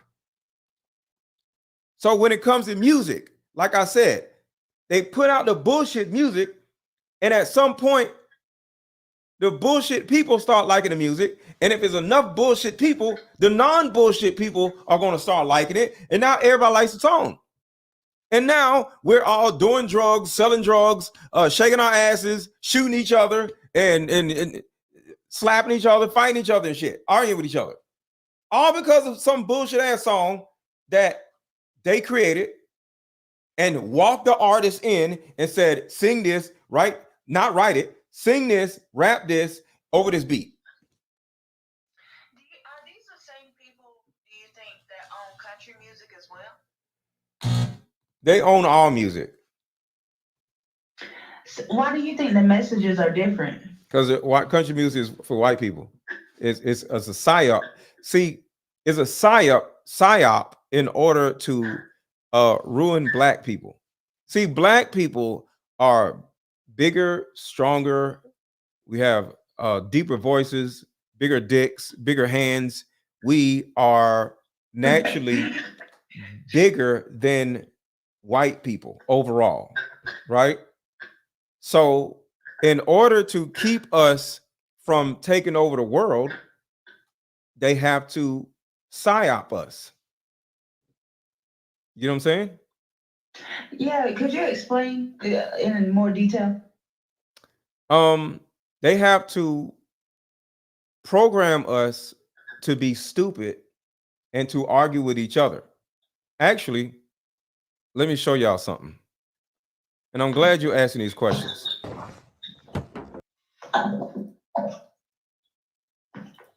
Hold on a second. So it's something called, you ever heard of the Willie Lynch letter? Yes. Okay. It started from the Willie Lynch letter. So this is the Willie Lynch letter. I have all this, so I can easily go to it. So listen to this. Breaking process of the African woman. Take the female and run. Hold on. Actually, that's not it. Hold on one second. It was the other one. Everybody hit the like button. Everybody hit the like button. Everybody watching, hit the like button. So it's not that one. It's here it is. All right. So here we go. Listen to this. Them differences and make them bigger. And I take them differences and make them bigger. Listen. And I take them differences and make them bigger. I use fear, distrust, and envy for control purposes. On top of my list is age and is color or shade. Color, shade. There is intelligence, size, sex, sizes of plantations, have fine hair, coarse hair, or is tall or short. Next thing you know, if you tall, other person short, if you light, the other person dark, if your hair is one way, the other person got 4C hair. Oh, I'm better than you. Oh, I'm better than you. And next thing you know, instead of all of us working together, we're always competing with each other, whether it comes to age. All you old heads, y'all don't know nothing. All you young bucks don't know nothing. Any difference between one black person and another black person, one black person is going to think they're better than the other black person. That's what they're talking about.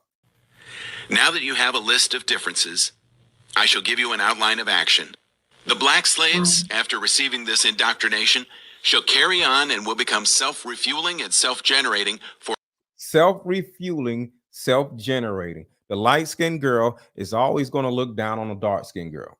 The tall dude is always going to look down on the short dude. The young dude is always going to look down on the older dude, or the older dude is always going to look down on the younger dude. And it goes on and on and on. The better looking girl is going to look down on the other girl. The fat girl is going to feel less than the skinny girl. It continues For hundreds of years, maybe thousands. Hundreds of years. Thousands. Don't forget, you must pitch the old black male versus the young black male, and the young black male against the old black male. Yeah. You must use the dark-skinned slaves versus the light-skinned slaves, and the light-skinned slaves versus the dark-skinned slaves. You must use the female versus the male, and the male versus the female. Isn't that what happens on YouTube? Isn't that what happens on TikTok? All you hear is black women versus black men. Black men versus black women. It's all a psyop. So that's what psyop actually means. Does that make sense? It does. It's like a gaslighting, but for the group. Yeah, it's a generational gaslighting at one time. But it's not really gaslighting. It's not really gaslighting. It's just manipulation. Okay. You must also have your white servants and overseers distrust all blacks. But it is necessary that your slaves trust and depend on us. If used intensely for 1 year, the slaves themselves will remain perpetually distrustful. The slaves themselves will become slaves on their own. That's the reason. That is how we stayed slaves for 400 years. Guess what? Kanye was right. Slavery was a choice. Was a choice. Oh, and I was hoping you wouldn't say that. Slavery was a choice. You know what this reminds me of? Mm-hmm. This reminds me of, we've all seen it, that where they have the little vial of the bug or fleas or something. I'm not sure what type of bug it is.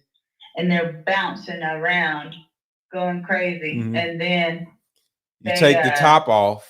And then they're like, we're free. Like, this is great. Or something like that. But they don't leave out. Eventually they just are like, boom, we're just here. They stay. And that's kind of what this reminds me of. I got a video for people are better than this. Our people are better than No, this. we're not. We're not better than this. So let me show you this real quick. Hold on. Let me show you this because this is important. Okay. All right. Watch this. This is the same thing what you just said. So right here, this penguin finally gets to go free. Can you see it? A little to the right, but yeah, that's perfect. Okay, so watch this. This is exactly what you're talking about right here. You're working with animals.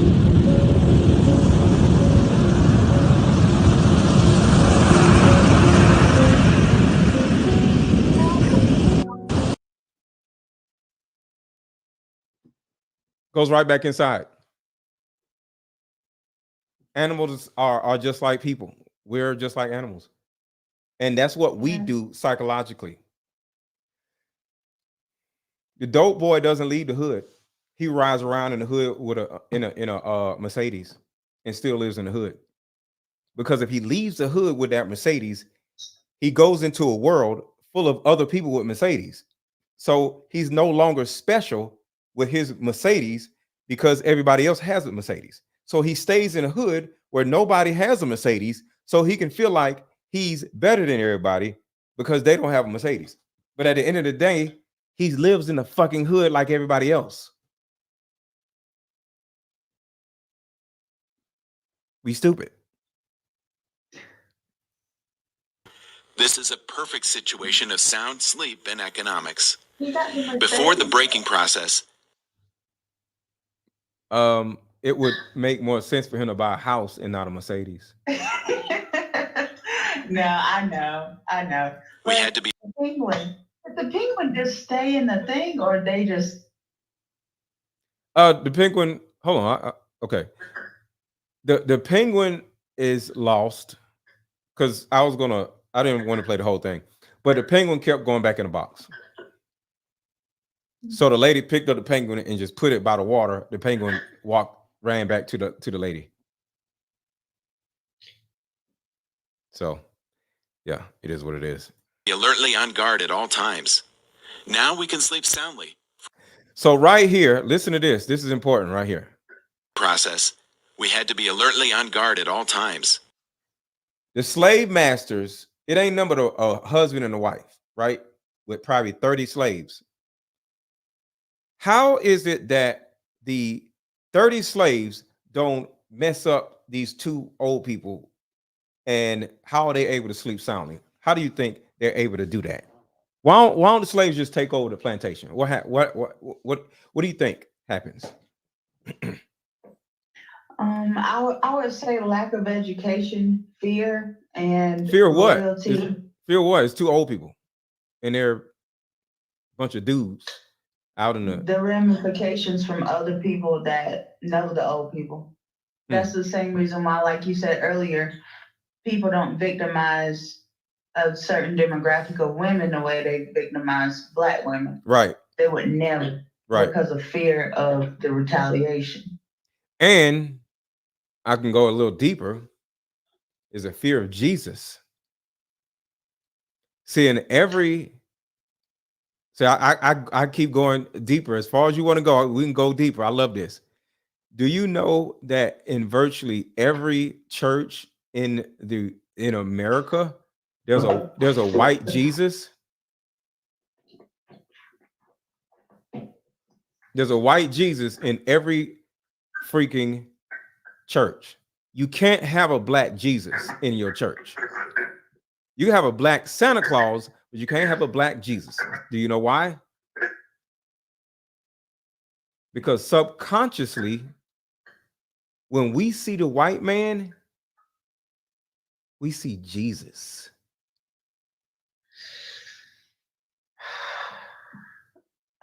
We're so used to seeing Jesus being a white man.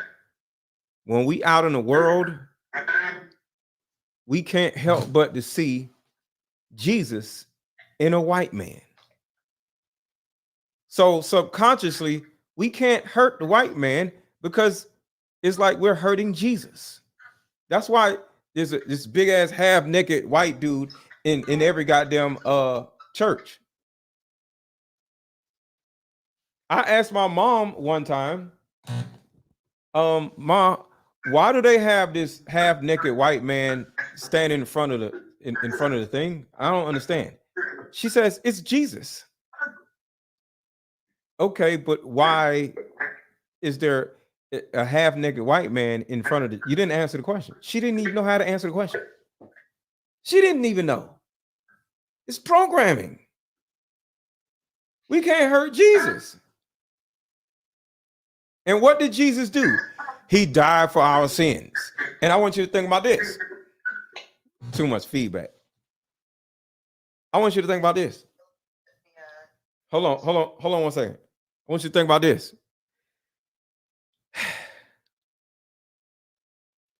If the white man would do Jesus like that, what do you think he'll do to you? If the white man would do that to Jesus and hang him up or put him up on a cross for everybody to see, what do you think he's going to do to your Black ass?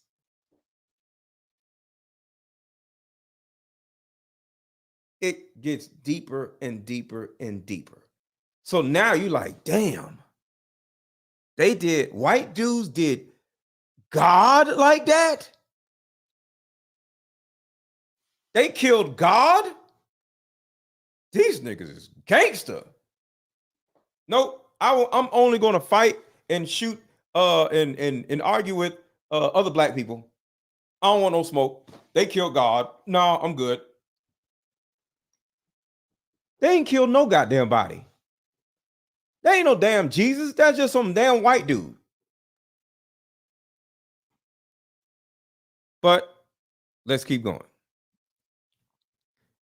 let's go back to here it is. Let's get back to this. We got off on a tangent, y'all, but it was a very important tangent. Being the music of choice. He assured us that this would be a great situation for us because rap music was becoming an increasingly profitable market for our companies, and as employees, we'd also be able to buy stocks in these prisons. My days was interrupted when someone shouted, "Is this a fucking joke?" At this point, things became chaotic. Right. Two of the men who were part of the unfamiliar group grabbed the man who shouted and real quick, I need at least 10 people to contribute to the channel via Cash App under this video. It's Cash App going across the bottom of this video. $ AARON 1000, and or drop a super chat and put some color behind your words so I can see your words, and I'll bring your comment up on the screen. So contribute to the channel by either buying my Diva Discussions card game, buying my mother-daughter card game, or Cash App, which is $ AARON 1000, or a super chat. Let's go. And attempted to remove him from the house. A few of us, myself included, tried to intervene. One of them pulled out a gun and we all backed off. They separated us from the crowd and all four of us was escorted outside. My industry colleague who opened up the meeting earlier hurried out to meet us and reminded us that we had signed an agreement and would suffer the consequences of speaking out. I remember word for word the last thing he said. "It's out of my hands now. Just remember you signed an agreement." He then closed the door behind him. The men rushed us to our car and actually waited until we drove off the property. Damn. Anything that was harmless, fun rap, anything that had a message in it had to go. Had to go. It's not enough for them to exploit our culture and make all the money off of it.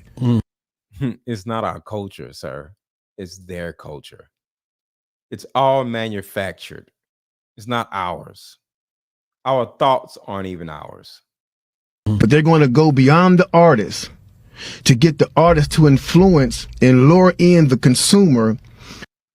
The artist could have turned around and said no, but the artist is stupid. You remember Bone Thugs and Harmony?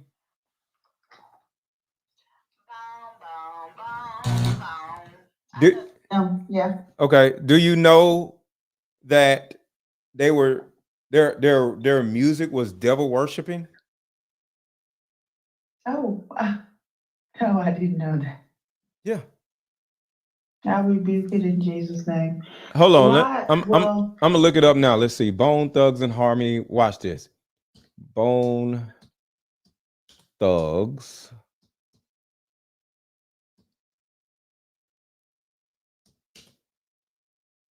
Album cover.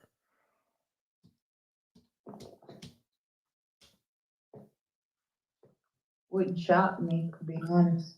So you ain't gonna be able to see this because you over here, but I want to show y'all what their album covers used to look like for anybody who doesn't remember. They were on some devil worshiping shit. It used to like the killer, the killer, the killer, the killer, the killer. It was E190 East 199. All this shit. Everything you see right here is dark, evil bullshit. Am I right? Hold on. Let me make it big for y'all. Pause. Do y'all see the? Yeah, we got you. Put a 1 in the chat if y'all can see these album covers. I want to make sure y'all can see this. Put a 1 in the chat if y'all can see these album covers. Put a 1 in the chat if y'all can see these album covers. I want to make sure y'all can see it. I find a way to make it bigger if I have to. Pause. So y'all can see these evil ass devil worshiping ass album covers. And what do they think the end result is gonna be? for everybody to die. What you mean? That's what. We're gonna kill everybody gonna kill each other. They just like, hey, whatever. We just gone, and then boom, like this is Cause we stupid. This shit, this demonic ass bullshit. So the same dude, because that's one of the guy that was talking is one of the Bone Thugs and Harmony. They used to be like, the killer, the killer, the killer, we killers, da. It was chanting, ooh, it was chanting. Everything Bone Thugs and Harmony did, the harmony, Thugs and Harmony, it was thugs and devil worshiping. The reason, do you know why the group broke up? You probably don't know, don't care. But the reason why the group broke up is because one of them was like, yo, we don't turn into devil worshipers. Hold on, let me look it up real quick. Give y'all a schooling. Which Bone Thugs group member broke up because he didn't want to be a devil worshiper? According to Wikipedia, business career. Aside from music, Crazy Bone has since then ventured into the business world. He was a founding member of Mo Thugs Family, a collective of Cleveland-based rap and hip-hop musical acts. He broke apart from the group in 1999 to form Thug Line Records, or TL. Oh, damn, he didn't say why. Hold on. What did it say? Read this. Hold on. Hold on. Read this. I know there's a Say it. I'm gonna let you read Okay. that. But read that. Read up under that. Who said that? Crazy something. Hold on. So it says, I know there's a DEVIL. Bone Thugs and Harmony, Crazy Bone. That's what I'm saying. That's what I'm saying.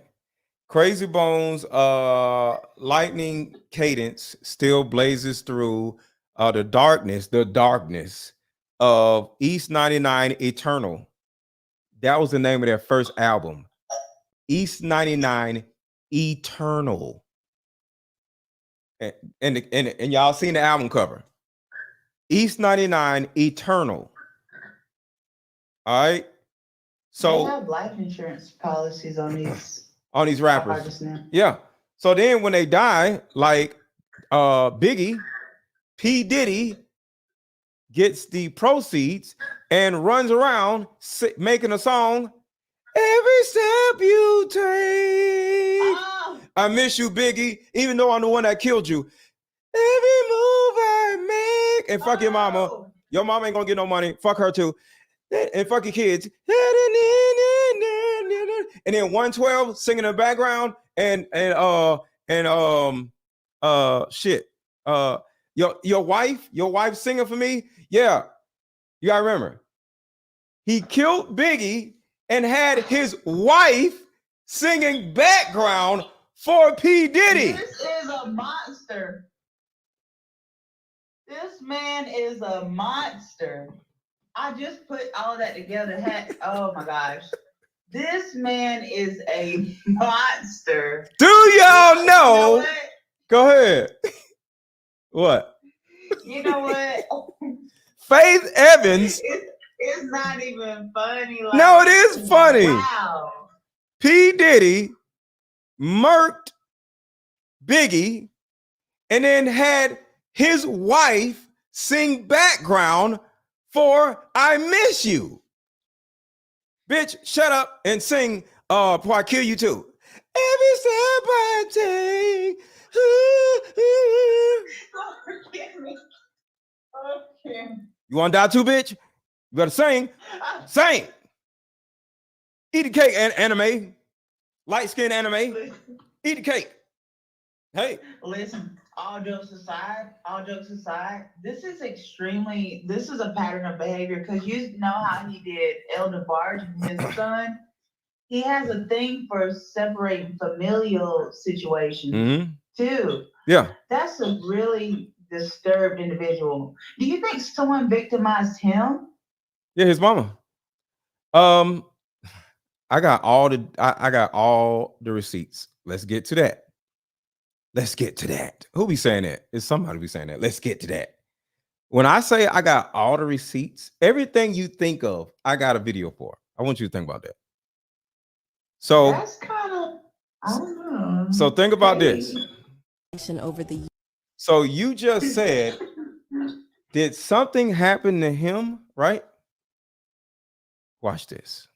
also been a lot of speculation over the years about Diddy and his mom's strange dynamic, with some sources Can you hear this?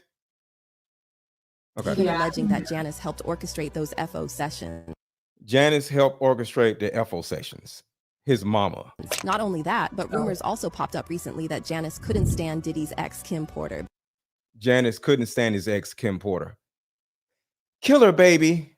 Because she I don't was like scared her. Kim would expose Diddy's business to the world. So what's the deal with Diddy's mom? Did she enable Diddy's behavior all these years? Let's get into it. Big ain't here, so Big can't give you no receipts. He dead. Craig Mack can't give you receipts. He dead. Craig Mack dead. What are you talking about? Who else? Black Rob can't give you receipts. He dead. Black Rob dead. So the significance of P. Diddy's mother is P. Diddy has everything in his mama's name. Oh shit, it's ending again. I'm gonna bring it back up. It's ending. It's 17 seconds. Okay. Okay. Okay. I bring it right back up. And everything else in his children's name, because he knows at some point they coming to get him, and he doesn't want all his stuff and property seized. So his mama is the main person that is behind all of this, and everything is in his mama's name. And everybody else, you made sign paperwork so they can't talk about what I'm talking about. Every day, it seems like Hey, how about we meet up at a coffee shop and play this fun dating card game? We'll have fun and see if we're compatible all at the same time. Ooh, what's the name of the game? It's called Deeper Discussions. I'm down. Okay, meet you at 6. Fellas, buy this card game. Ladies, buy this card game. Buy about 2 or 3 card games. The main reason why people can't stay together isn't because they don't like each other no more. It's actually because their present family issues come up or their past family issues come up. But when you play Deeper Discussions, you'll be able to understand a person's family issues up front. This game can be played with either 2 people or an entire group. So have fun. Deeper Discussions Dating Edition. Again, these cards are good for vetting a potential boyfriend, a Candidate. potential girlfriend, a potential husband, a potential wife. The texture of these cards are so soft and silky, by the way. Like Like they ain't gonna get really wore out. durable. A dating card game for introverts who have a hard time asking the much needed compatibility questions. Deeper Discussions, the card game. there's a fresh batch of disturbing accusations surfacing against Diddy. And at this point, people are wondering, how did Diddy end up in such a mess? Like, was he just wired this way, or did something happen to him that turned him into this real-life boogeyman of hip-hop? Well, many are pointing fingers at Diddy's mother, Janice, suggesting that she might have played a role in enabling Diddy's alleged crimes. There's even talk swirling around that Janice was so fixated on Diddy becoming a mogul that she turned a blind eye when things got rough, even when he laid hands on her. But let's rewind a bit for some context. Diddy was born on November 4th, All right, so watch. I want that card game. The link is right there, Derico. The link is right there. Just hit the link and you got it. I'm going to a certain point. 1969 in Harlem, New York, to Janice and Melvin Combs. Janice shortly worked as a model before becoming a teacher's assistant, or at least. All right, so you hear this, right? This is where it gets crazy. Watch what this woman says. She started working as a model, and you're able to see how little P. Diddy was. Let's back up. Look how little P. Diddy was. P. Diddy was a child when all this was going on. Diddy has been able to get away with all of these heinous things, all these people dying for over 10 years. In my opinion, and I may be wrong, I think P. Diddy orchestrated Tupac's death, but I don't have no evidence, so don't try to sue me because I don't know nothing. That's just my opinion. But Diddy has been able to get away with all these things for decades because, hold on, Hey, send in a request if it's not letting you up, because I'm requesting you and it's not working, or either you're not accepting the request or something, because I'm hitting accept. Go live.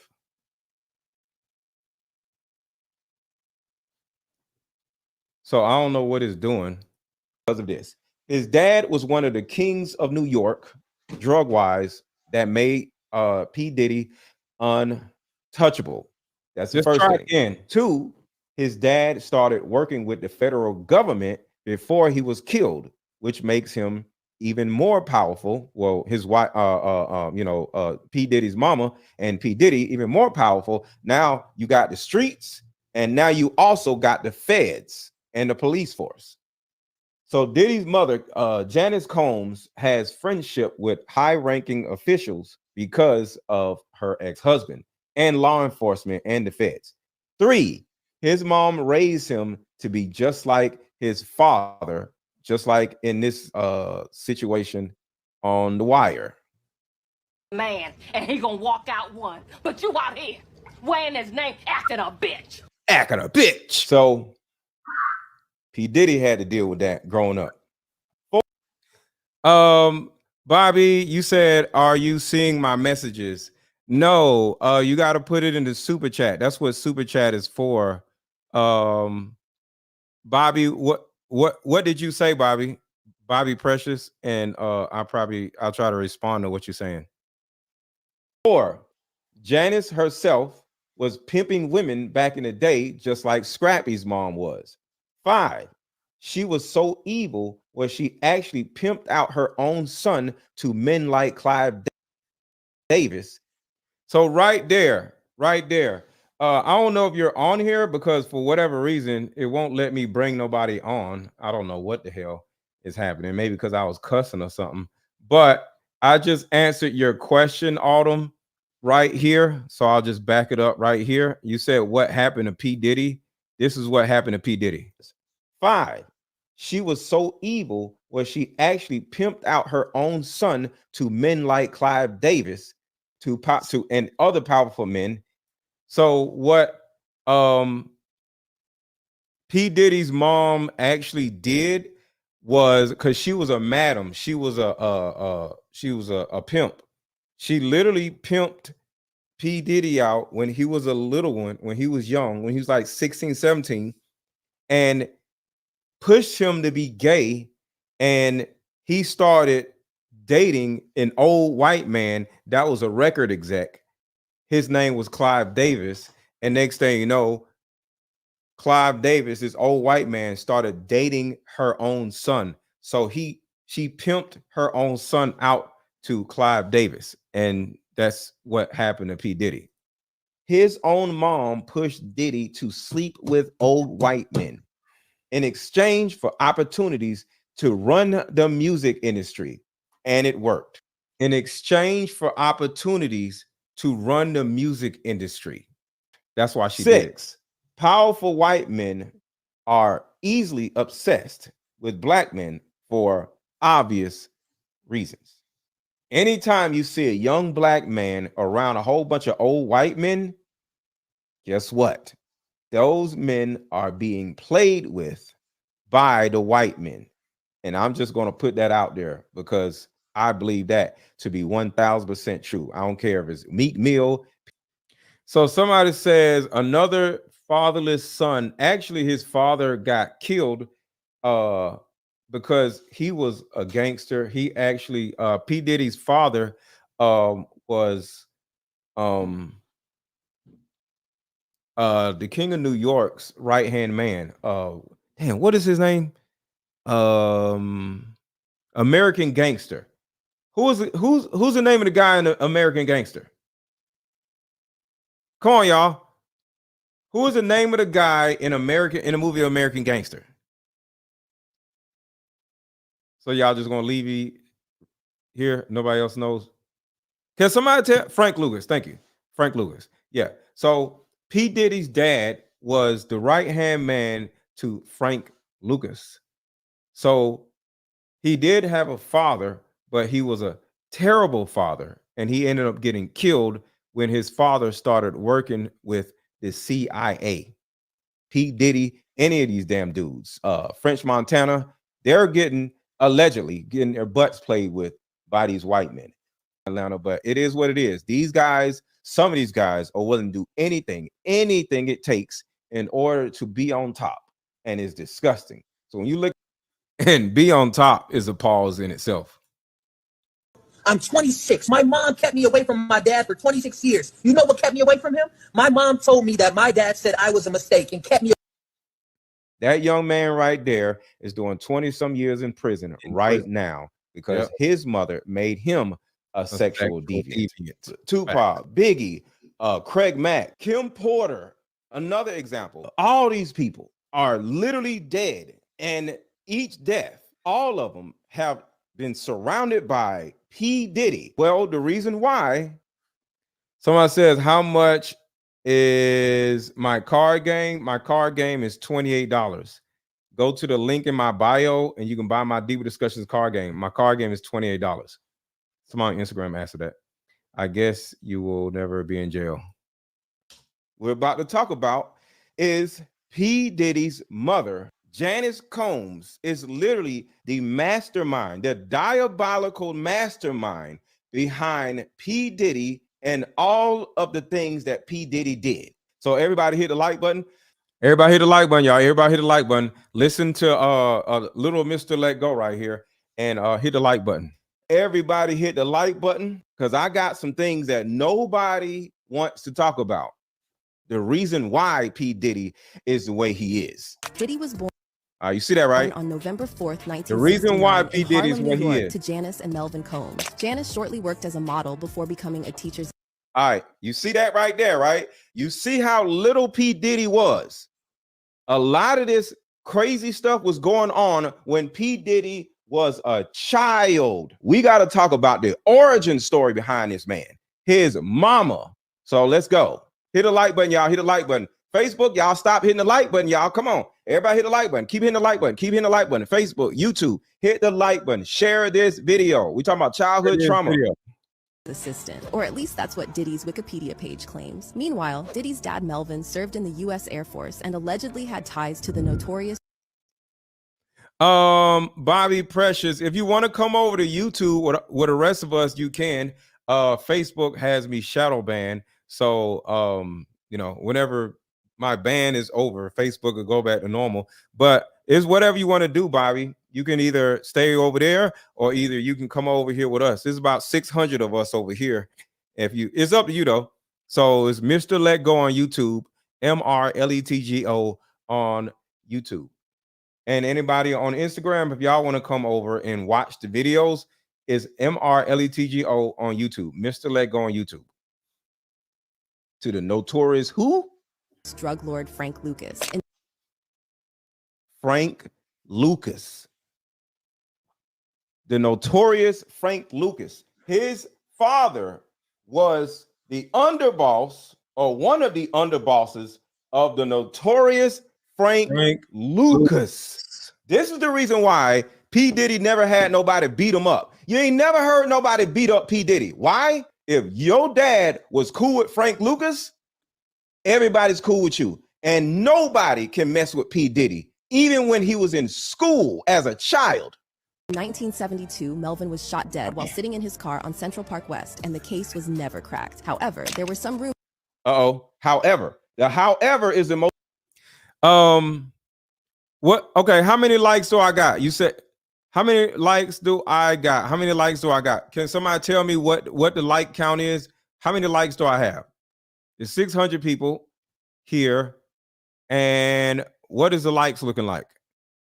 Most important part right here. Listen to the however. Why was he killed? Rumors that his own crew took him out after he became a police informant. Now, okay, right here. I'm putting all this stuff together.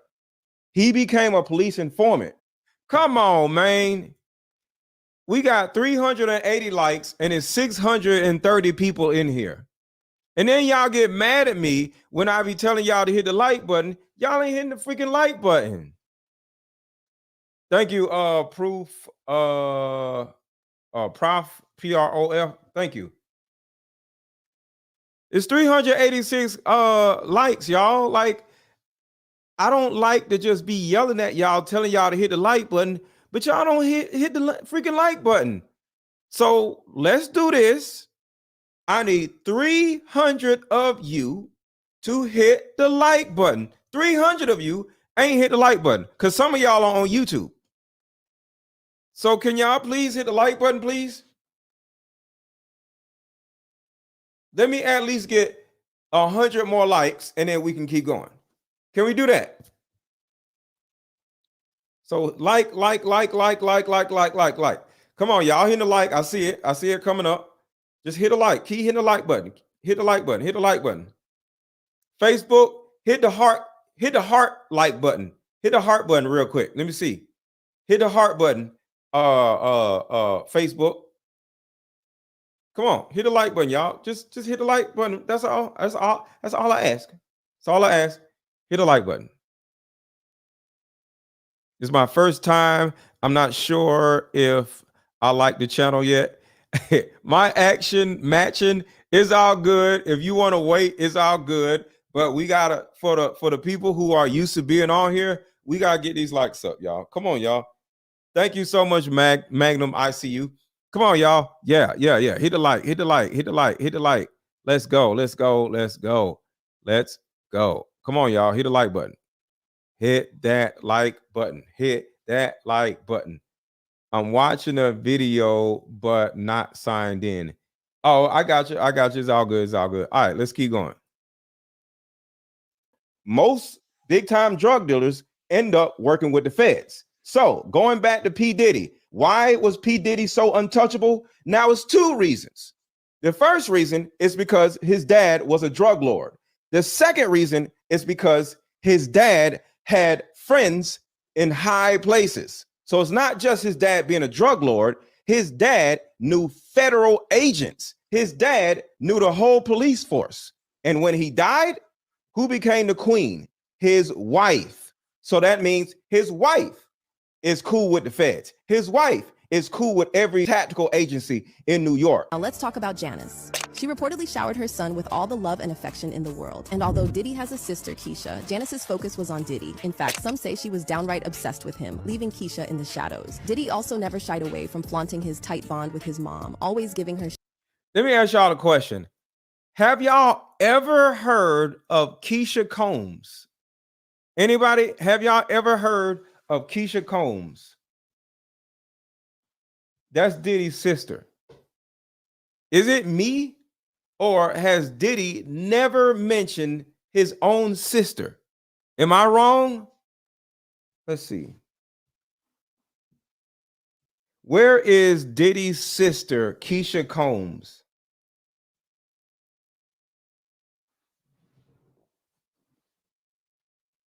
Who is, let's see. Where? Because you see Diddy's kids, you see Diddy's mom, you see Diddy's, all these people, but you never see Diddy's sister, ever. So y'all said, no, I thought you said Keisha Cole. No, Keisha Combs. But yeah, Diddy has a sister, but it's like nobody cares about her. Because he has his whole family around him, but I never see his sister. His sister probably knew what he was doing to women.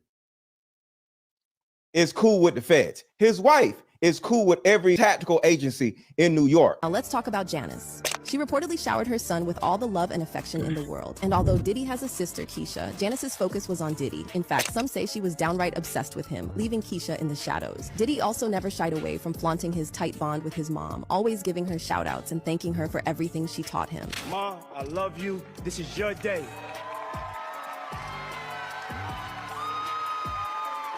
But with all the nasty allegations swirling around Diddy, fans are starting to question what kind of life lessons he picked up from his mom. Well, here's where things get wild. As mentioned earlier, Diddy's wiki page claims that Janice used to work as a model back in the day. But see, there's not a shred of evidence out there proving her modeling gigs. Instead, the...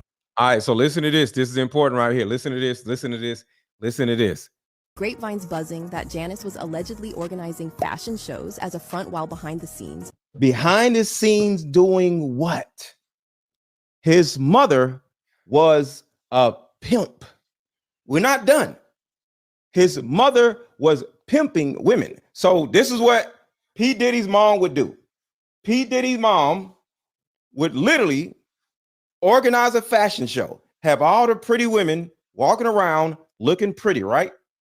But on the back end, she would hook. You got to remember, she's the queen of New York right now, right? So she knew everybody. So all of the drug dealers, all of the big wigs, all of the big men in New York, she would have them and the women that she had modeling come together, and she would pimp the women out. And now the women are now getting paid to sleep with the big wigs of New York. His mother did that before he was an adult. When former Danity Kane member Aubrey O'Day Y'all keep hitting the like button, keep sharing this video. recently revealed that Diddy made former Bad Boy artists sign NDAs before returning their publishing rights, she claimed that one of the stipulations in the NDA was to never disparage Diddy, Bad Boy, Janice Combs, Justin Combs Music, EMI, or Sony ever in public. And now, on top of all this, rumors recently popped up that Janice couldn't stand Diddy's late girlfriend Kim Porter, and back in the day, she was allegedly putting ideas into Diddy's head about Kim cheating on him. So you hear that, right? Diddy has always had this little evil devil in his ear. You know, Kim Porter might be cheating on you. Do y'all know one of his sons isn't his son, the light-skinned one? There are very few photos of Janice and Kim together, despite the fact that Kim is the mother of Diddy's children, and she was in his life for roughly 13 years. And even in those few photos where they attend the same event, Kim and Janice are always sitting far apart and seemingly not interacting with each other. But there's another piece of the puzzle that's got everyone talking. There are plenty of people that are out here with us that have significant childhood trauma, that have been raised somewhat like P. Diddy, but they're not crazy like P. Diddy. Like, as an example, who was raised just like P. Diddy? Whose mom was hoeing women out or pimping women that we know of? Come on, y'all. Anybody want to guess? Anybody want to guess? Name a person in Atlanta, who has a mother that was pimping women out. Exactly. Lil Scrappy. Shout out to Chris. Lil Scrappy. Now, Lil Scrappy, he seems like a cool dude. I never met him in particular in person, but it's very important to understand that there are Lil Scrappies out here that had moms that literally done all these heinous things, and there are P. Diddy's out here whose mom did heinous things also. And it all comes from the incestual type of relationships that a lot of these women have with their sons. And why is this so important? Why am I bringing up Lil Scrappy? Because some of y'all are dating Lil Scrappies or dating P. Diddy's. Not saying Lil Scrappy is a bad person. See, you got to find out who a man's mom is, who a woman's mom is. I think Waka Flocka, I think Waka Flocka had this sister mom type of person. So the thing about it is, the men y'all are dealing with out here in this world, you got to make sure that their mom isn't like P. Diddy's mom. Their mom isn't like Lil Scrappy's mom. Jim Jones, exactly. Their mom isn't like Jim Jones' mom. What y'all have to be aware of is a person's childhood trauma, a person's mother. How was a person raised? So when you out here dating a woman, you got to find out how this woman was raised. You out here dating a man, you got to find out how this man was raised, who their mom was. Find out a person's pathology. Hold on real quick. Who said that? Bobby Precious, you said you DM me on Instagram. I don't see where you DM me on Instagram. You said you sent me a DM. I'm looking for Bobby, and I don't see your message, Bobby. You said I don't see it.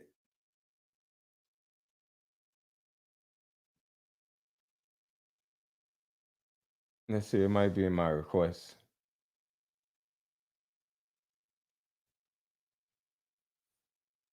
Yeah, you're not. I don't see you, Bobby. Is it Bobby in the on Instagram? Because I don't see it. I don't know. But the link to buy the card game, the link to buy pre-order the card game is over the video on Facebook, or is it? Yes. Look above the video, under the title, Bobby. Go look over the video that you're watching on Facebook and look under the title. Like, click the title, and then under the title, you'll see the link. All right, so let's keep going. Or DM me on Instagram and I'll help you out.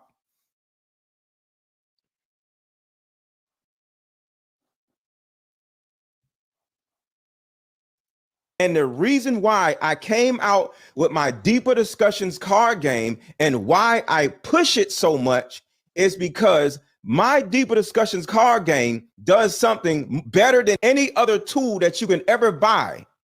It helps you understand a person's pathology. See, this ain't no what was your favorite color. No, this right here helps break down a person's pathology, men and women.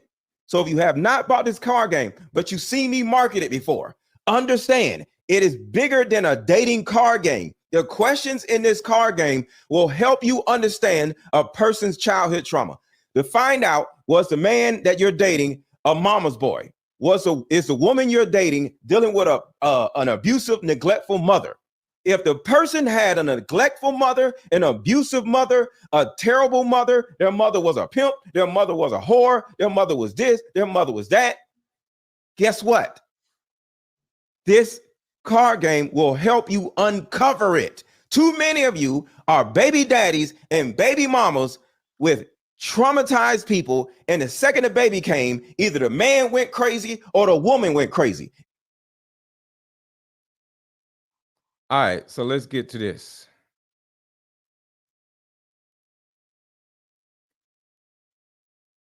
Have y'all seen this right here? Of a 3-count indictment charging Sean Combs with racketeering conspiracy, sex trafficking, interstate transportation for prostitution.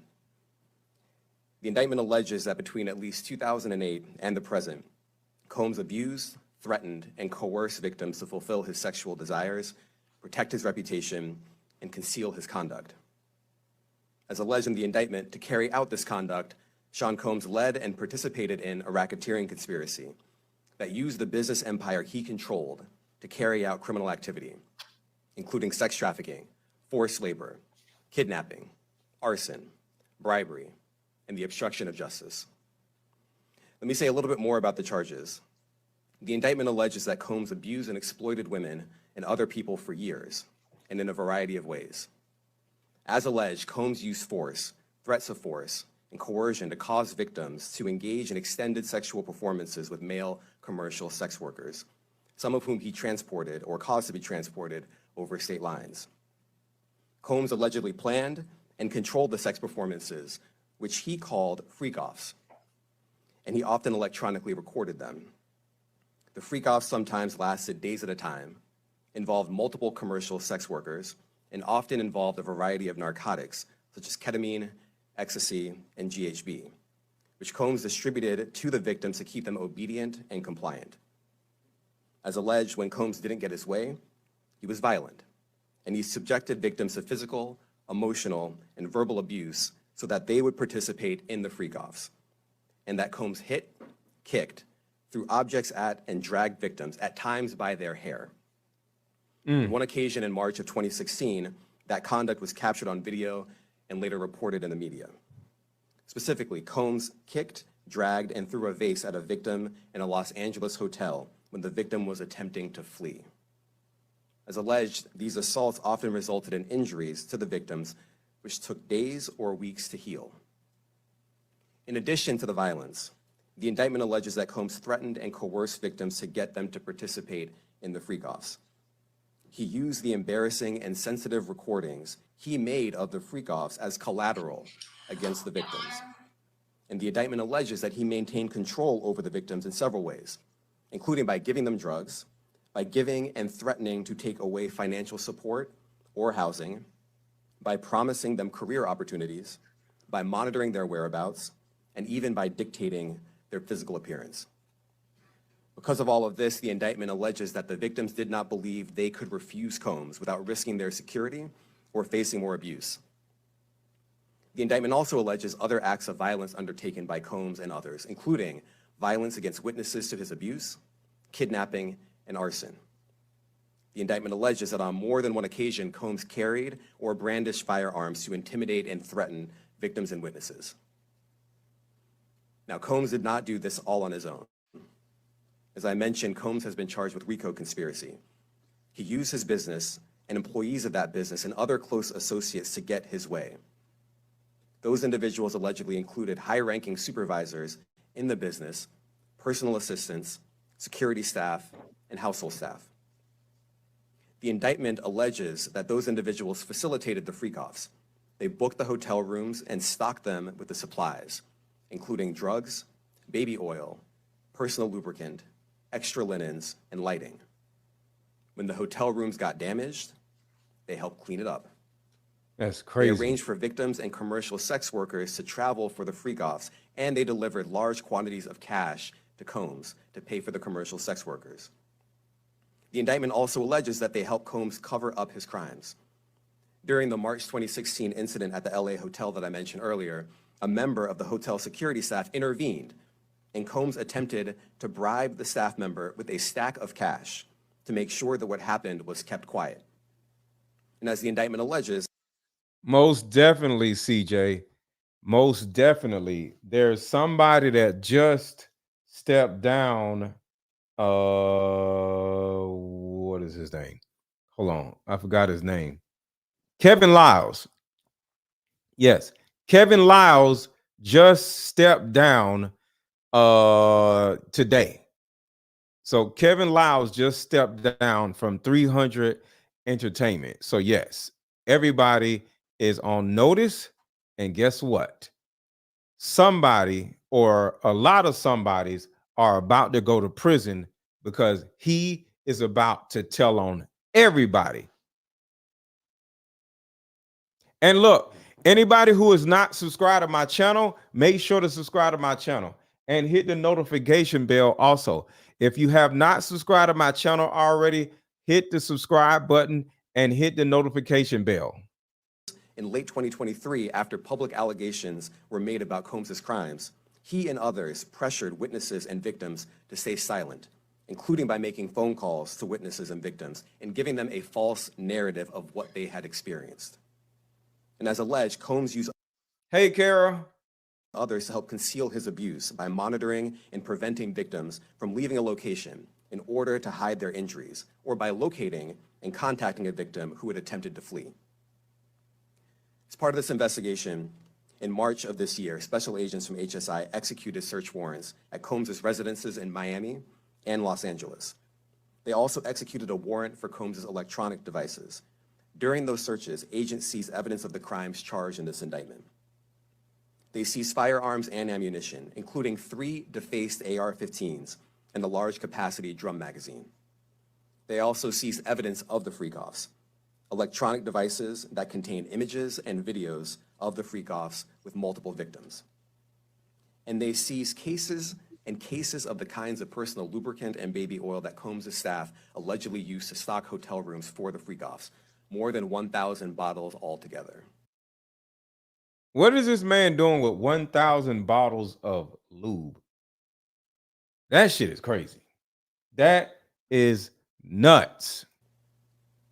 Here are some of the items that we recovered during the searches. As you can see here, this is a drum magazine, large capacity, and it contains, I believe, 59 rounds. I mentioned as well, we recovered 3 AR-15s. This is a close-up shot of one of the AR-15s, and you can see right here, the serial number has been thoroughly defaced. Another picture of more ammunition. and parts of 2 AR-15s right there. Exactly, Kara. CBS don't even have 1,000 bottles of. Oh shit! I got a picture of the 1,000 bottles. Hold on. Now, I want to be clear about 2 things. First, this office is determined to investigate and prosecute anyone who engages in sex trafficking, no matter how powerful or wealthy or famous you may be. No one should doubt our commitment on that. A year ago, Sean Combs stood in Times Square and was handed a key to New York City. Today, he's been indicted and will face justice in the Southern District of New York. Second, we are not done. This investigation is ongoing, and I encourage anyone with information about this case to come forward and to do it quickly. Anyone with information can call 1-877-4-HSI-TIP. Hold on, y'all. I got a picture of the bottles. All I got to say. I'm about to go live. Now, this is the bottles right here. I don't want to play the music. This is the room full of the bottles. This is the room full of the bottles of lube.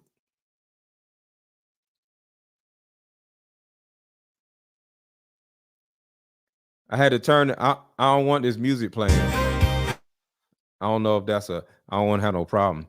Do y'all see all them bottles of lube? We're going to play that video in a minute. I'm going to go back to the other video. But yeah, I just want to show y'all that shit. That's crazy. I want to express my deep appreciation for the victims and witnesses who have used their voices and helped bring this criminal conduct to light.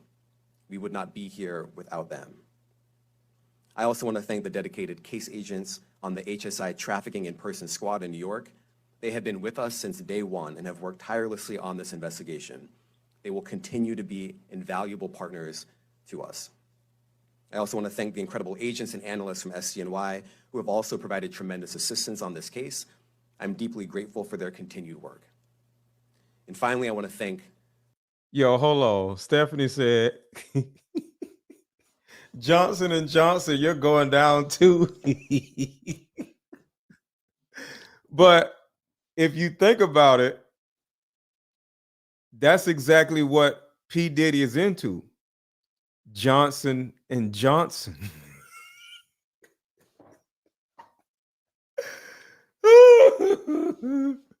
P. Diddy loves Johnson & Johnson. Ugh. The outstanding career prosecutors from SCNY who are handling this case.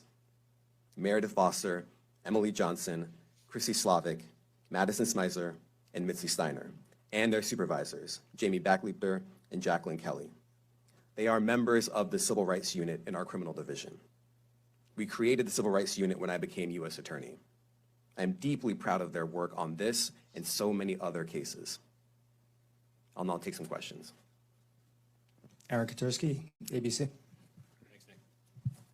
Damian, thanks. The indictment describes aggressive, open, violent, hedonistic abuse that you say was recurrent and widely known. Why did it take law enforcement so long to intervene? How many women were victimized by Sean Combs and how many others were involved? Look, our investigation is ongoing. We are committed to bringing justice to everyone who's been victimized by the defendant. I can't tell you why it took so long. I think the better focus is on the fact that we are here today. And we are committed to making sure that justice is done. Next question. Thank you. Julia Ainsley, NBC. Thank you for doing this. You said we... Hello, so do y'all want to hear these questions or you want me to move on? Do y'all want me to play these questions or do y'all want me to move on? Yes or no? Say, keep playing or move on. Keep playing the video or move on. Which one you want? Y'all want me to keep playing the video and hear these questions or move on? All right, cool. Got you. All right, we'll move on. Would plead not guilty, right, to all to everything. And RICO cases or racketeering cases are not that common, but racketeering convictions are very common in the federal government. Federal prosecutors generally don't lose these kinds of cases. And this was more disturbing to me. It's only 14 pages, but within the 14 pages, it describes, mob-like behavior. These cases are generally brought against mobs. So they are describing a criminal enterprise that involved trafficking of underage people across state lines to have sex, and they dubbed them freak-offs. They raided his homes and found 1,000 vials of lubricant. Yep. It can be used as evidence of a freak-off because they also have, they were calling these orgies, basically, that he orchestrated as a criminal enterprise with underage girls and in some commercials, and some of age, and commercial sex workers traveled across state lines, which is criminal, illegally. And he had guns, he had AR-15s with defaced serial numbers, taped phone calls. And when you put all of that together, that's, a max of 20 years to life. So the federal indictment for Diddy has been unsealed, and let's talk about what's in it. Now, at this moment in time, we know that he's been charged with trafficking and racketeering, but let's get a little bit more into the weeds on this because this is some really damning stuff. I mean, even the first line of this indictment reads that for decades, the defendant abused, threatened, and coerced women and others around him to fulfill S desires, protect his reputation, and conceal his conduct. It also goes on to say that Diddy created this criminal enterprise whose members and associates engaged or attempted to engage in trafficking, forced labor, kidnapping, arson, bribery, and obstruction of justice. It also alleges that Diddy manipulated women to participate in highly orchestrated performance of activity with male commercial workers, and that he ensured participation from the women by obtaining and distributing party favors to them using intimidation and violence. Now, those types of events would often be referred to as freak-offs, and Diddy would direct them and he would self-gratify while they were going on. Prosecutors are also saying that Diddy hit, kicked, threw objects at, and dragged victims by their hair, causing injuries that took days or weeks to heal. Now, regarding the bi-coastal raids on his home, what they seized was freak-off supplies, including party favors, and then more than 1,000 bottles of baby oil and lubricant. Now, I'm going to post the entire indictment on my IG for anybody who wants to read it themselves, but this is some pretty damning stuff. We're going to have some more information coming out. The press conference should be starting soon. If you see the thing live, it means that we're talking about it. Definitely hit that follow button to make sure you stay updated. Many celebrities have reacted to Diddy being arrested. First, Queen Latifah said, "I won't hold my breath yet." Next, Serena Williams said, "And now I hope justice is finally served." I want y'all to think about how many of these stars are now happy that Diddy is behind bars. Queen Latifah is like, yo, I'm glad. I would have never guessed that all these people that grew up around P. Diddy literally didn't like him. That's crazy. Live, it means that we're talking about it. Definitely hit that follow button to make sure you stay updated. Many celebrities have reacted to Diddy being arrested. First, Queen Latifah said, "I won't hold my breath yet." Next, Serena Williams said, "And now I hope justice is finally served." Next, LeBron James said, "It's crazy. I was bumping to Mo Money, Mo Problem earlier today in the car, and I had a weird feeling today was the day the feds will catch Diddy." Next, Aubrey O'Day said, "The purpose of justice is to provide an ending and allow us the space to create a new chapter. Women never get this. I feel validated. Today is a win for women all over the world, not just me. Things are finally changing." Next, Drake said, "Knew this would happen." Next, Rihanna left a comment underneath a post that said, "Karma. Good or bad, what you put out comes back to you." In her comment, she said, "It come for everybody." And finally, Lizzo said, "Finally." To fans' delight, Diddy has finally been arrested after months of people making allegations against him. He was arrested in a hotel in New York recently on unspecified federal charges as a result of raids on 2 of his properties in Los Angeles and Miami. This follows months of serious allegations against Diddy for doing terrible things to women. Cassie has come forward and filed a lawsuit against him, and fans were immediately on her side.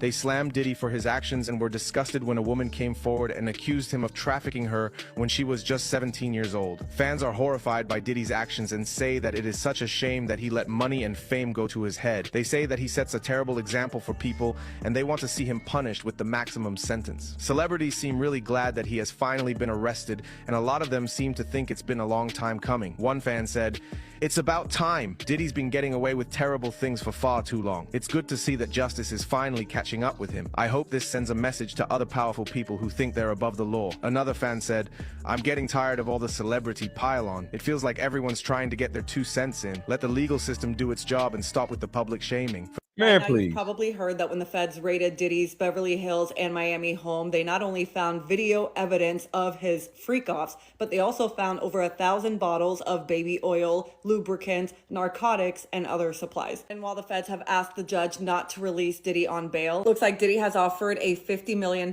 package in order to be released. In this package, he's not only offering his Miami home, which is worth $48 million, but he's also offering his mother's Miami home, which is worth another $2 million. His team is also saying that Diddy is willing to limit his travel to Florida, which he plans on living if released, and being able to travel to New York and New Jersey so that he could attend trial. I do find it comical that they use the term willing, but they also say that Diddy is willing to wear a GPS monitor so the feds can track his whereabouts. Diddy, of course, has been prepping for this because he still owed $18 million on his Miami home, but he paid it off so he could use it as collateral. And back in May, he told the feds that he was trying to get rid of his private jet, but because he doesn't have buyers right now, he doesn't mind parking it in LA. That way the feds know he's not trying to escape from Florida on his private jet. And even with that, the feds still told the judge that they believe he's not only a flight risk, but also a danger to society and do not want him out on bail. Apparently back in April, Diddy has given his attorney not only his passport, but his mother's as well as his children's. Diddy will appear in federal court in the next 30 minutes, so I'm curious to see if they will release him on bail. I personally don't think they will, but we will see what happens.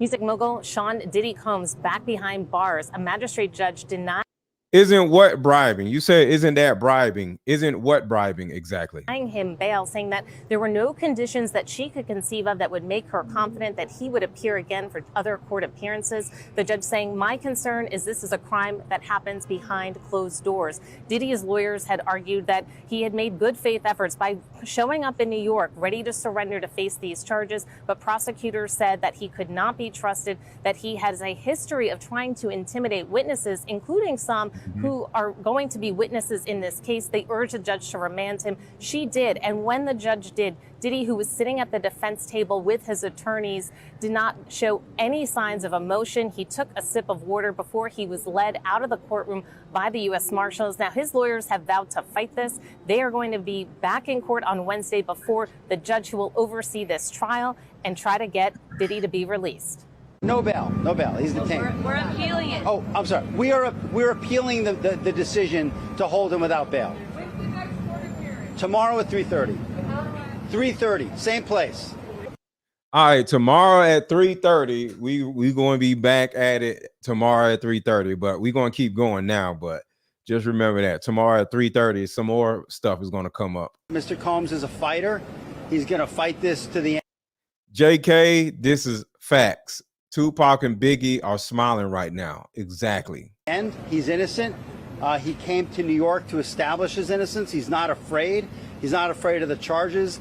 There's nothing that the government said in their presentation today that changes anyone's mind about anything. He's been looking forward to this day. He's been looking forward to clearing his name, and he's going to clear his name. And we're going to stand by his side as he does. We believe in him wholeheartedly.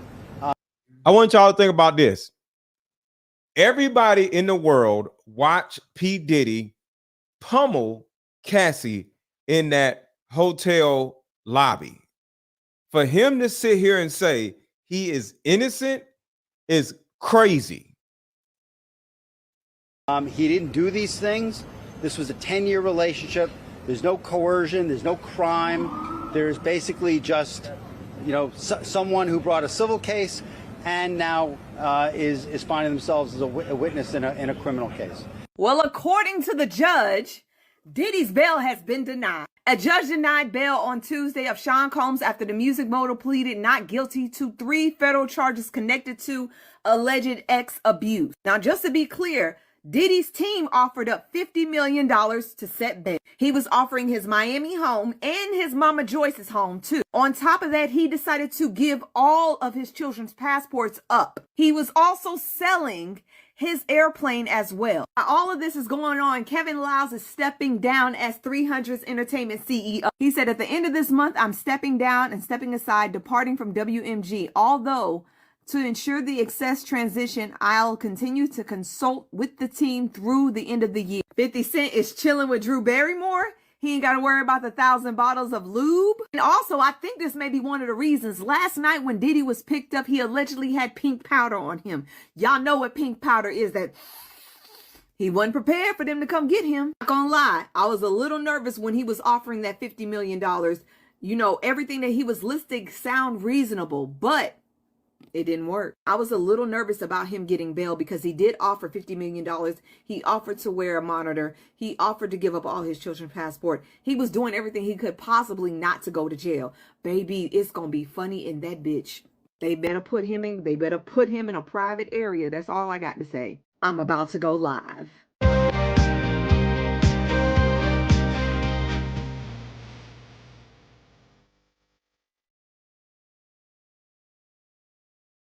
I believe the girl Gina before Cassie even came out.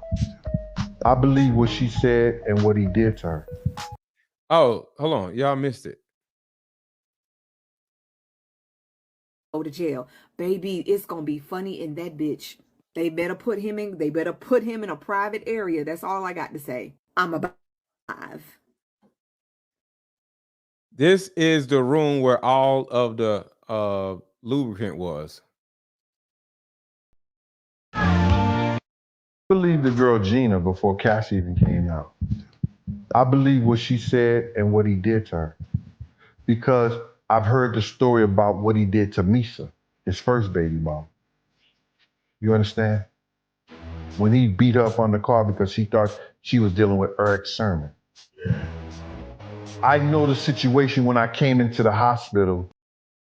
Thank you so much, Rachel Hosier. I just bought both card games. Looking forward to playing them. Shout out to you, Rachel. Thank you so much. Thank you. Thank you. Thank you. I promise you, you're going to love them. And Kim was looking distraught, bruised.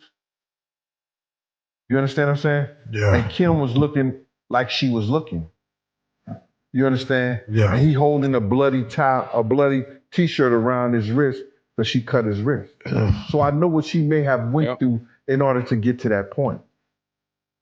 So when Cassie was talking about the abuse, I believed her. Because the lepers don't change their spots. Shit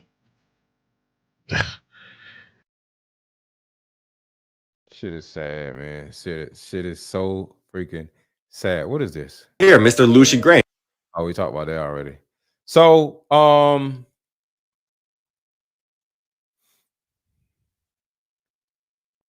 I want to play something. This ain't got nothing to do with P. Diddy, but this is y'all check this out. Y'all check this out. Oh shit, hold on 1 second. Y'all check this out and let me know what y'all think about this. This is me acting. All right, so this is not about P. Diddy. This is about me, Diddy.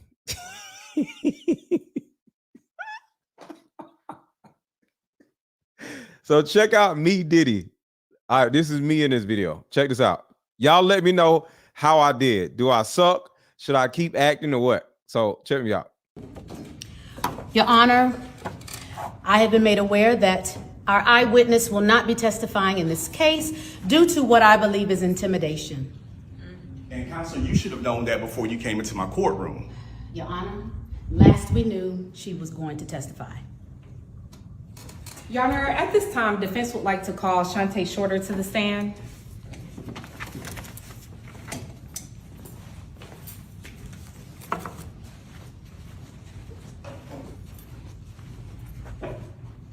Do you swear to tell the truth, nothing but the truth, so help you God? I do. Please be seated.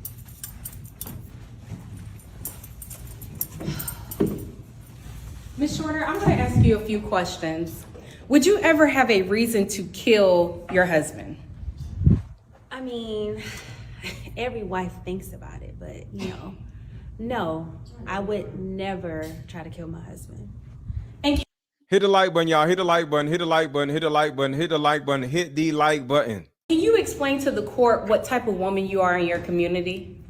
I'm a very helpful woman. I'm a very great role model to other women in my community. great mother, great wife. My neighbors love me, and I'm very helpful in everyday life. Yes. And as we are all aware, you have an infant child. So being a mother to this infant child, would you ever put your life in jeopardy or your freedom in jeopardy? No, I love my daughter and I love being a mother. Why would I do that? That doesn't even make any sense. No further questions for this witness, Your Honor, at this time.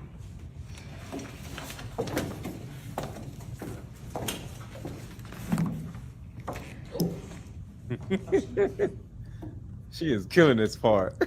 You had motive to off your husband, didn't you? Uh-oh. The prenup? You weren't going to get any of your rich husband's money unless you made 5 years marriage. That's why you needed to get rid of him, isn't it? No. You wouldn't get any money unless life insurance was involved. Isn't that correct? Isn't that correct? Overruled. You knew your husband was having an affair, didn't you?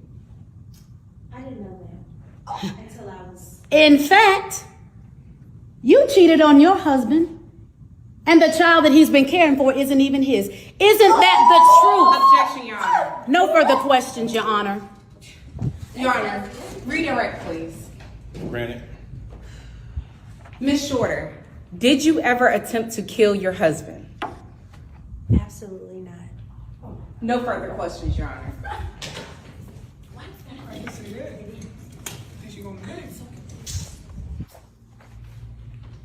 All right, I think I've heard enough. Your Honor, at this time, we would like to move to ask the court to consider a dismissal. We believe that the prosecution has failed to present their case in chief. They've put on no evidence. They have had no testimony. There is nothing against my client. All right, so I'm coming up. I'm coming up in a minute. Y'all gonna see me in a minute. Y'all hit the like button. So we would ask that the court make that consideration.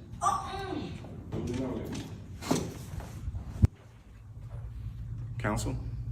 Your Honor, you've heard the evidence that we brought forth. She clearly has motive. We ask that you just go back and consider all of the evidence that you do have. I'll take that under advisement. All right, I think we'll take a recess for about 30 minutes while I deliberate, and I'll come back with my verdict. You may all be seated.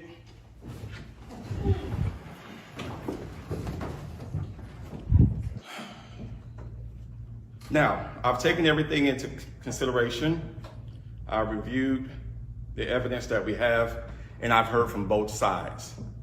And my decision is the defense made a gratifying argument to dismiss. Therefore, I will be dismissing this case. Oh, what? I'm telling you, she kidnapped me, Your Honor. She kidnapped me bad. Sarah, you over here faking evidence, Miss Content Creator. You don't need to talk. Oh my God! Wow! This is nuts. Are you serious right now? Creator, you don't creator. You defense made a gratifying argument to dismiss. Therefore, I will be dismissing this case. Oh, what? I'm telling you, she kidnapped me, Your Honor. She kidnapped me bad. Sarah, you over here faking evidence, Miss Content Creator. You don't need to talk. Oh my God! Wow! This is nuts. Are you serious right now? I'm scared. Sarah Max. Y'all don't see that? Y'all not. So y'all, you got 4 eyes, Your Honor. 4. Yeah, stop. Ma'am, I will still hold you in contempt. Okay, Your Honor. Wow. Well, let's go. This is ghetto. Wow. Y'all gonna kill. Oh my God, Men in Black. I can't wait to get rid of you. This man. Oh my God. Oh man, I thought it was some more. We did some more. I don't know if they edited it or it was another it like we got in an argument in the courtroom or whatever. I'm trying to remember what the hell happened to the argument. It must be in another skit. But yeah, I usually am the main person or one of the main people talking. Yeah, we just got one camera, so it's like that's how it's Country Wayne skits. Yes, one camera. Much love to NYC. It breaks my heart to see to what is becoming. It is what it is. It is what it is. It is what it is. I'm glad it's happening because one of the things that I want young people to see that's most important when it comes to this Diddy stuff is that the more rappers or famous people that are going to jail, staying in jail, and not getting bail, at some point is going to literally scare young people out of doing crimes. It's going to scare young people out of doing these terrible things to women in their own lives. So the thing about it is, if P. Diddy, say, gets life in prison, young boys growing up no longer want to grow up to be like P. Diddy, because there's a lot of men, young men, that wanted to be like P. Diddy. So he can't get off, because if he gets off, young boys are going to be like, oh shit, all I got to do is have money. I can do whatever I want to do with women and to women, and I'm going to get off as long as I got some money. So I need P. Diddy to go under the jail, to be put under the freaking jail, do 2 life sentences for any young person that thinks that they can womanize, fight women, kidnap, all that stuff. I need P. Diddy to be under the freaking jail. But I'm about to go to bed. I hope y'all enjoyed this show. I'm doing another live stream tomorrow because they are going to have they're appealing the bond hearing at 3:30. So I'm going to be right back in front of y'all tomorrow around 3:30, 4 o'clock, 5 o'clock or whatever. And we're going to talk about what happened. But before y'all go, make sure you subscribe to my YouTube channel. A lot of you put a 1 in the chat if you have not subscribed to my YouTube channel. A lot of y'all have not subscribed to my YouTube channel. Subscribe and hit the notification bell so you'll be in the next live stream. Let's do that right now. Everybody subscribe if you have not already subscribed, and I will talk to y'all tomorrow with a solution that will help every woman watching, regardless of age, regardless of background. Virtually all of us have somewhat the same issues with the opposite sex. But what if I told you the opposite sex isn't the reason why you're having all these problems? It may be the same sex. What am I talking about? And I'm talking to the ladies in particular. Your mother. See, in my 7 years of coaching women, the number one thing that I hear in my coaching sessions is her issue or tumultuous relationship with her mother. So what I've done is come out with a card game that will actually help mothers and daughters come back together. See, we can't expect women to just go out in the world and have these great, amazing relationships with men when she didn't have a great relationship with the person that birthed her. We have to get to the source of a woman's pain, her inadequacies, her insecurities, and heal that little girl inside of her before she goes out in the world as a woman. I call Like Mother, Like Daughter therapy in a box. Thank you, Jason. 50 questions for the daughter to ask the mother, questions that you always wanted to ask. And it's also 50 questions for the mother to ask the daughter, because we can't get proper communication being one-sided. But when you're able to ask the questions that you always wanted to ask to your mother without her getting upset, without her pulling rank on you, and then she gets an opportunity to ask certain questions to you, the lines of communication are now open. When women are finally able to forgive their mother, forgive their father, forgive what happened to them, and most importantly, hear her mother's side of the story that she never divulged to you, relationships outside of the household would then blossom. Because for most women, there's a hurt little girl inside of her that never had an opportunity to be seen or heard. And I didn't just create this card game for you. I created this card game for all of us. Because when our women are at their best, we all are at our best. All of the resentment, the lack of being heard, but all that stops when you buy my new Like Mother, Like Daughter card game. Order it Now, the link is under this video. Click the link and let's start healing.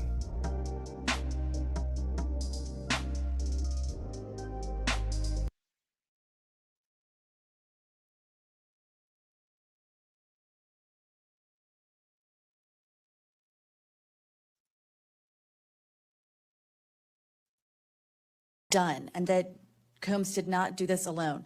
Do you foresee that there could be other charges related to this case? I'm not taking anything off the table. Janet Fisher, Newsday. What's the difference between the sex trafficking and promoting travel for the purpose of prostitution? Well, there are different crimes with different elements. I don't think we should get into the nitty-gritty of the legal discussion right now, but the sex trafficking, we believe, they're all serious offenses, but the sex trafficking conduct carries some significant penalties, and we are gratified that we were able to bring that charge. Is one more coercive than the other? I'm not going to be able to get into that, but you can look it up, and yes, sex trafficking, especially when it involves coercion or force, is a very serious crime, and it carries significant penalties. Good afternoon, Darla Miles, ABC 7 New York. Thank you for this press conference and for the details. 2 questions. In context of this indictment and the information that was presented to the grand jury, are you able to clarify the number of victims? It's mentioned plural in the indictment, but can you specify the number of victims just for this particular indictment? And secondly, can you provide details about the alleged arson? Unfortunately, I'm not able to provide either. The number of victims, you are correct. We are intentional in saying multiple. The details of the arson incident are limited to what we have in the indictment and also the detention letter that we filed, which contains more details than the indictment does at various points, but we don't have anything more beyond that. Next question. Lynn Tran, CNN.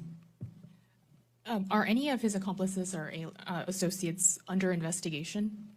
And additionally, could he face any more charges?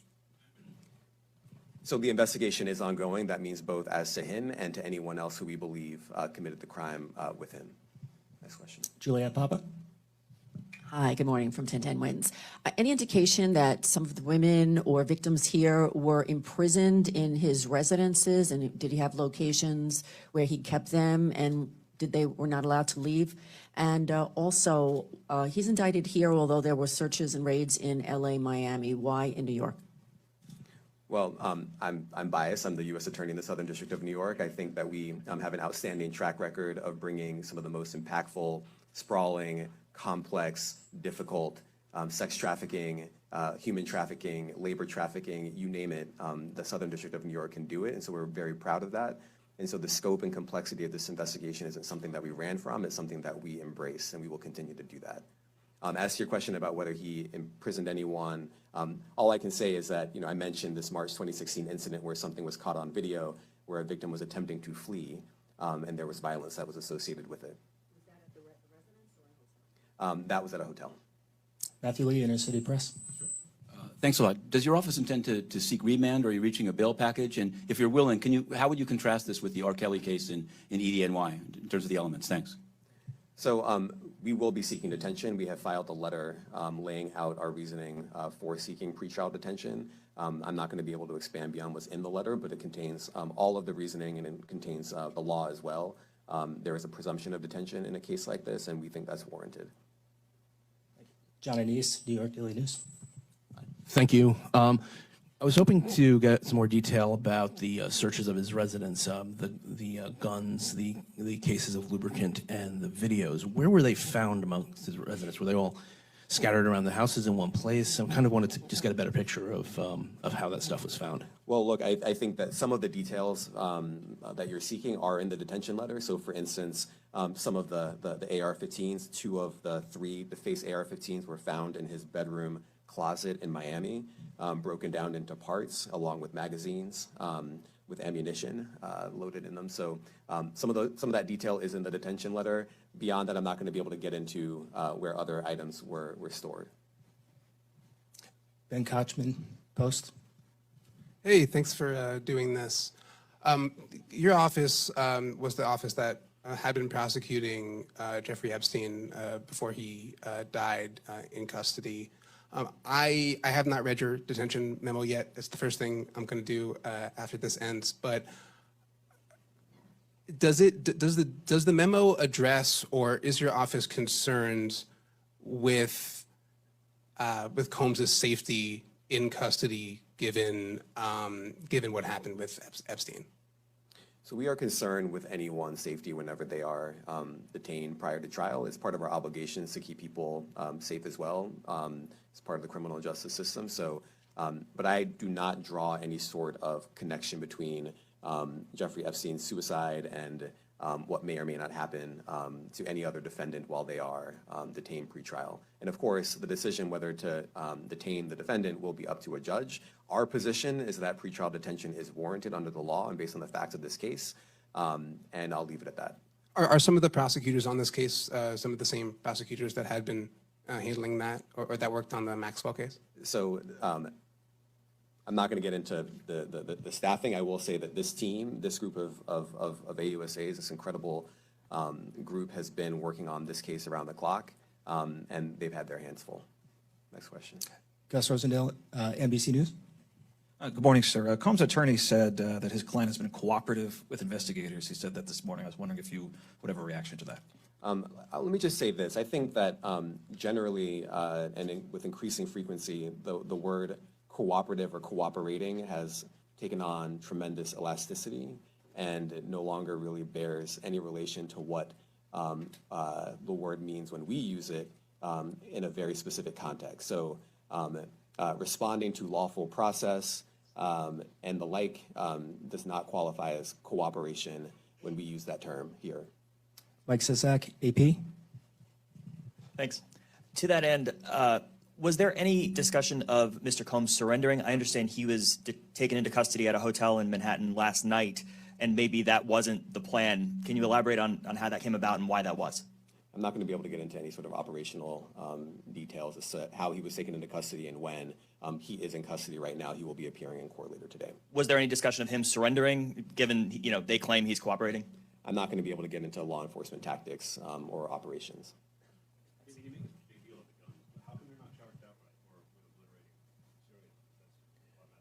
Well, I can't get into the charging decision. It is very meaningful to us that weapons were possessed, as we allege in the indictment. Part of the reason why this conduct was so pervasive and harmful was because victims and others didn't necessarily feel comfortable denying him his wishes, as we allege, because of the presence of firearms. I should leave it there. Thanks. Last question, Jacob Shamison. Jacob Shamsian, Business Insider. Thank you. Given that he's the sole defendant in this case and that you allege he's part of a conspiracy that involves members of his companies, do you anticipate a superseding indictment that bring allegations against other members of his companies or other co-conspirators as well? Again, I can't take anything off the table. Anything is possible. Our investigation is very active and ongoing. And I think a lot of you who cover this office know that when we say such things, that developments are certainly foreseeable, but I cannot predict them sitting here today. All right, thank you, everyone. Thank you.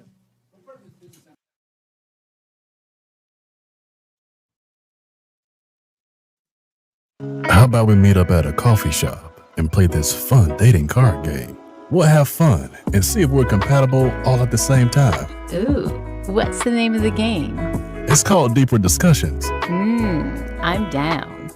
Okay, meet you at 6. Fellas, buy this card game. Ladies, buy this card game. Buy about 2 or 3 card games. The main reason why people can't stay together isn't because they don't like each other no more. It's actually because their present family issues come up or their past family issues come up. But when you play Deeper Discussions, you'll be able to understand a person's family issues up front. This game can be played with either 2 people or an entire group. So have fun. Question number 1. Name a time when money was the main factor while a relationship went bad. Deeper Discussions Dating Edition. Again, these cards are good for vetting a potential boyfriend, Candidate. a potential girlfriend, a potential husband, a potential wife. Actually, these cards are so soft and silky, by the way. Like They ain't gonna get really wore out. durable. A dating card game for introverts who have a hard time asking the much needed compatibility questions. Deeper Discussions, the card game.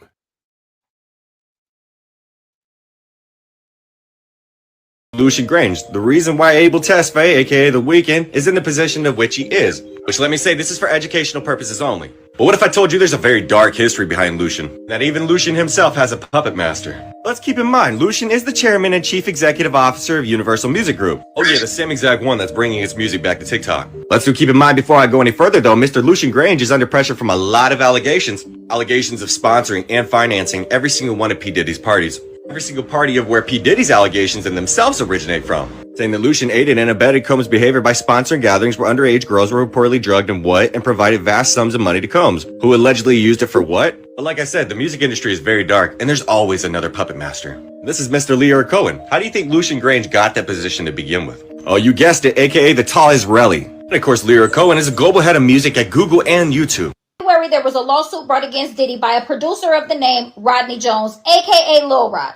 Lil Rod alleges that Diddy did all type of stuff to him, some of which I can't say, but it is not limited to trafficking, forced drug use, abuse, fraud, all type of stuff. Now, in this lawsuit, he named several people, one of them being Ethiopia Hampton Miriam. Miss Hampton Miriam is the former CEO of Motown Records, and she is also Diddy's former chief of staff.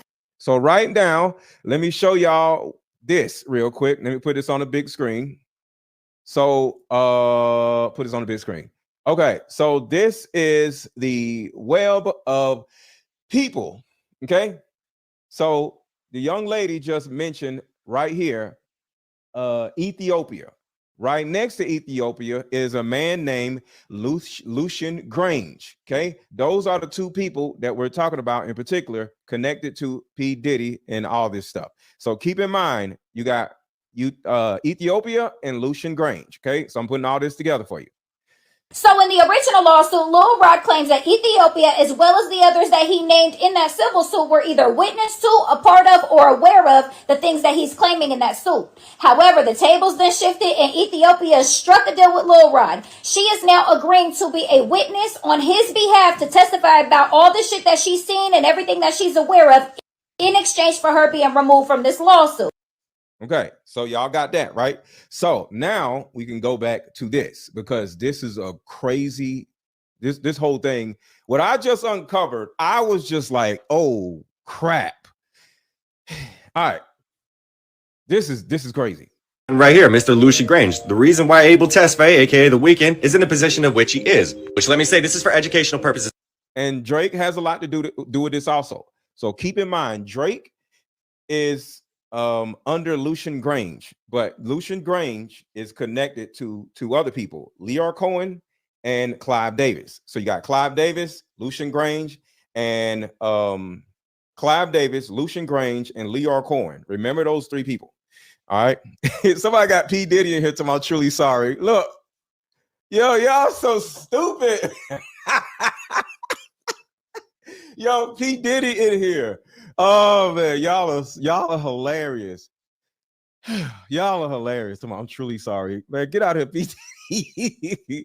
P. Diddy, drop a cash app. How about that? Drop a super chat, P. Diddy. You got all this money. Only. But what if I told you there's a very dark history behind Lucian? That even Lucian himself has a puppet master. Let's keep in mind, Lucian is the chairman and chief executive officer of Universal Music Group. Oh yeah, the same exact one that's bringing its music back to TikTok. Let's keep in mind before I go any further though, Mr. Lucian Grange is under pressure from a lot of allegations. Allegations of sponsoring and financing every single one of P. Diddy's parties.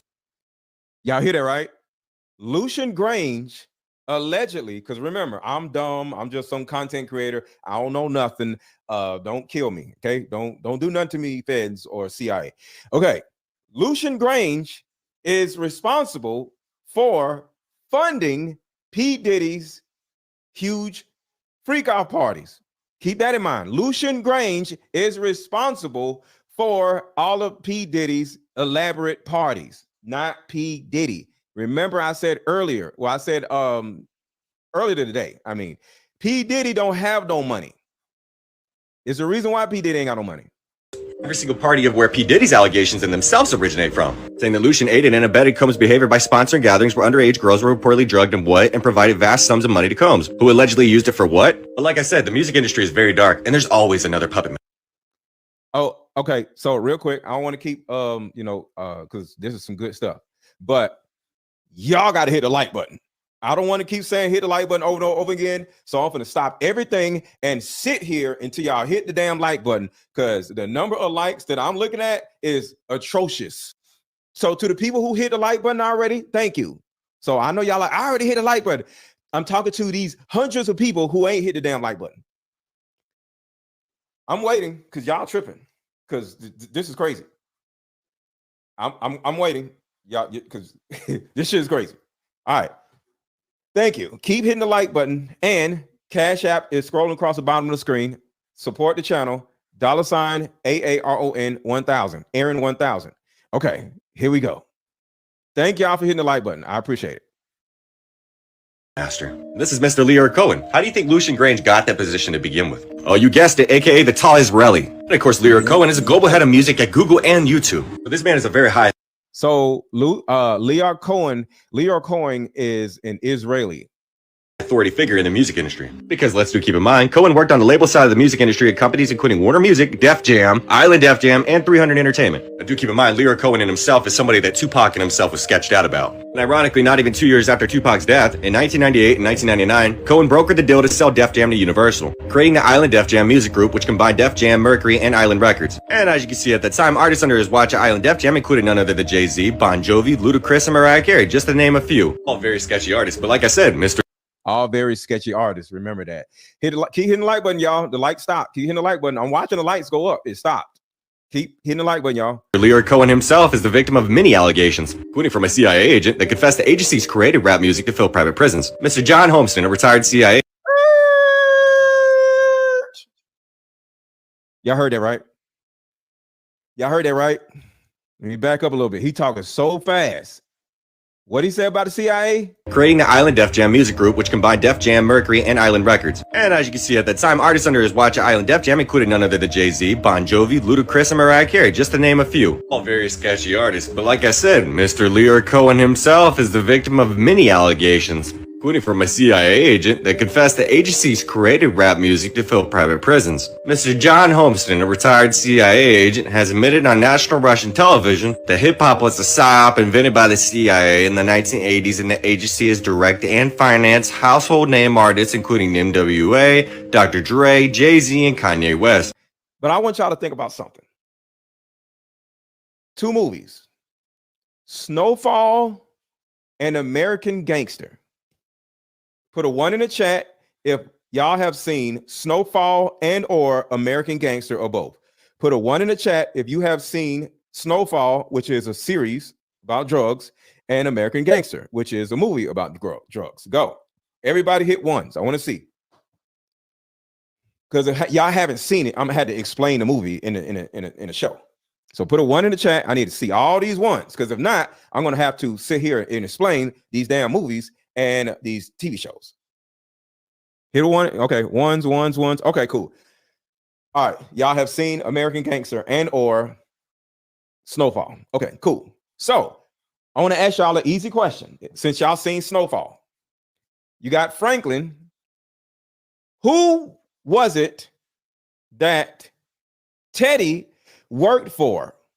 Who did Teddy work for in Snowfall? And remember, Snowfall was a depicted true story.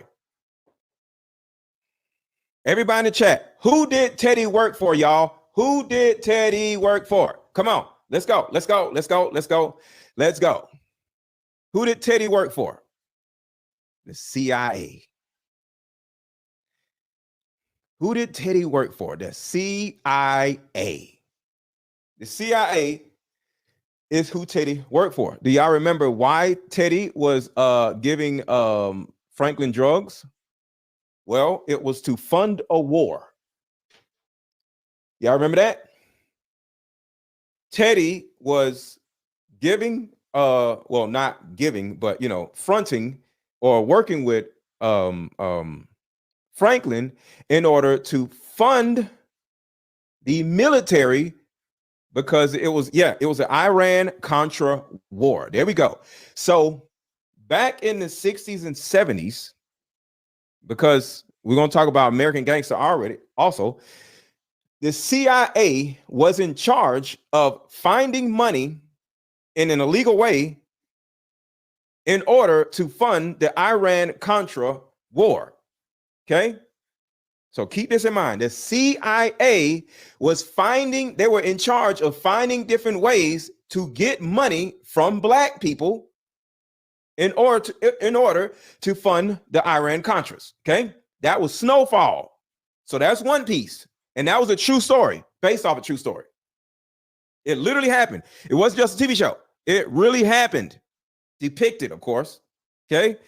Loose translation of the real story. So the CIA is not the feds. It's a difference. The CIA, they literally funded or finded ways to fund the military, and the military has a lot to do with this also. Keyword, CIA, military, Snowfall. Okay, so we all good, right? I want to make sure everybody's on the same page. So in the show Snowfall, which is depicted from a true story, the way, the black neighborhoods got drugs dropped in it. Remember back in the day, we like, yo, they dropped drugs in black neighborhoods and started this drug epidemic, right?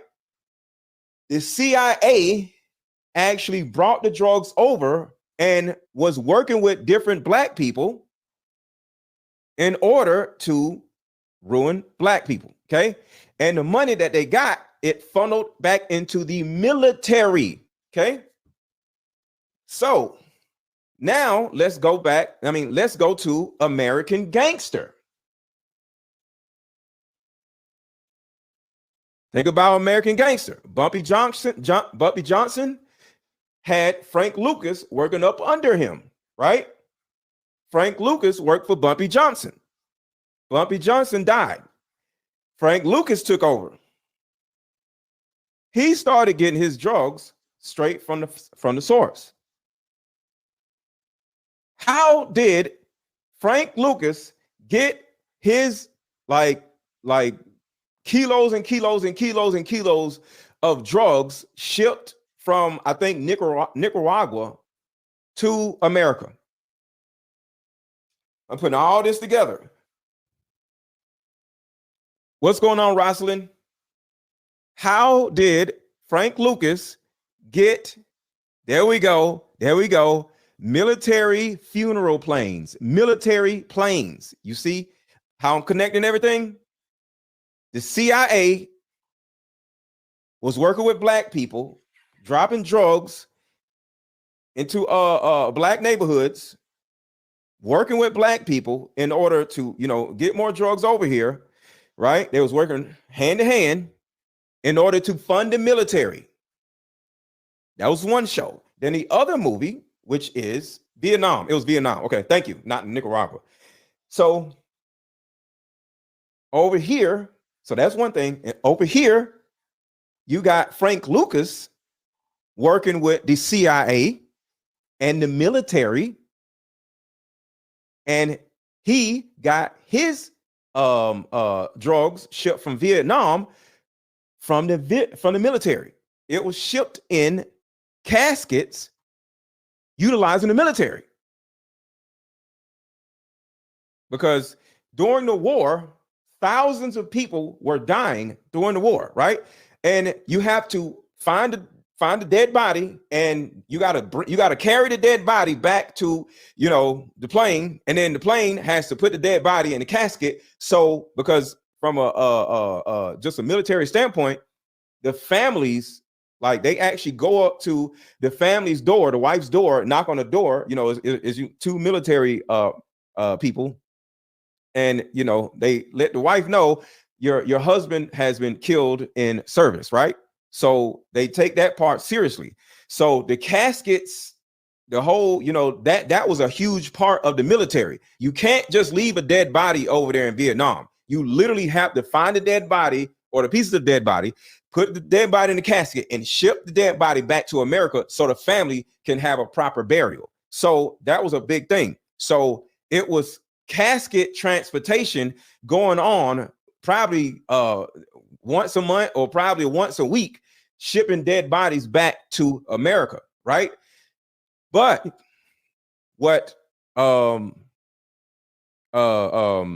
Frank Lucas did, he had his drugs shipped back to America in the caskets instead of dead bodies. All right. So now, do y'all follow me? Put a 1 in the chat if y'all follow me and y'all see where I'm going. Put a 1 in the chat if y'all follow me. So you got Frank Lucas working with the military and the CIA, and you also have Franklin working with the CIA, just in a different way. So do y'all see how disgusting and nasty the CIA is? The CIA is able to do illegal shit because they are not the feds. They are the CIA. Central Intelligence Agency. The government is behind everything. So now y'all got, I see the ones. So all of y'all are on the same page. So now we're about to put this together. All right. So forget about Franklin them for a minute. Just remember the CIA. Frank Lucas had a certain individual working under him. This is going to blow your mind. Frank Lucas had a certain person working up under him. Who's that person? P. Diddy's father. So with all this transporting drugs from the military in caskets, working with the military, Snowfall, Franklin working with the CIA. Do you actually think Frank Lucas orchestrated drugs getting transported in military caskets by himself? No, the CIA was doing it with him. So the CIA was working with everybody. So with all that being said, Frank Lucas ended up going down because Frank Lucas, I think, is still alive to this day. What happened with Frank Lucas? He got locked up and started working with the feds. Right? What happened with Melvin Earl Combs?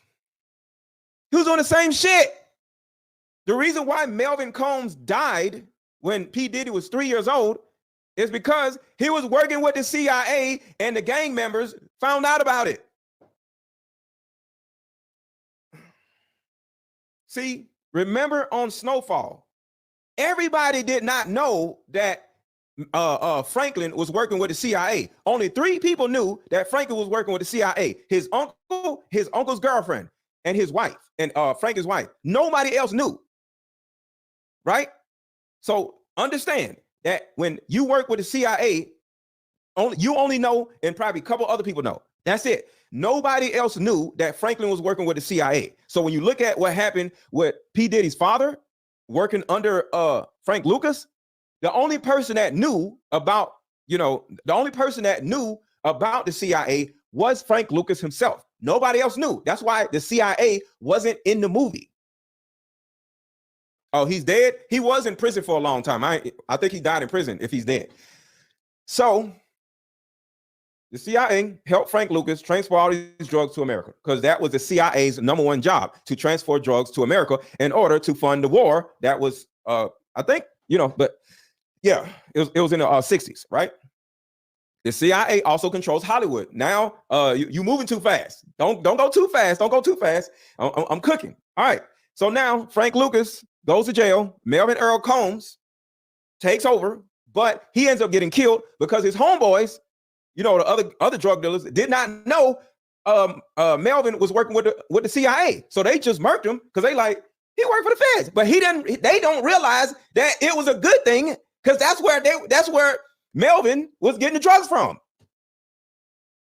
So they killed the man that was working with the CIA.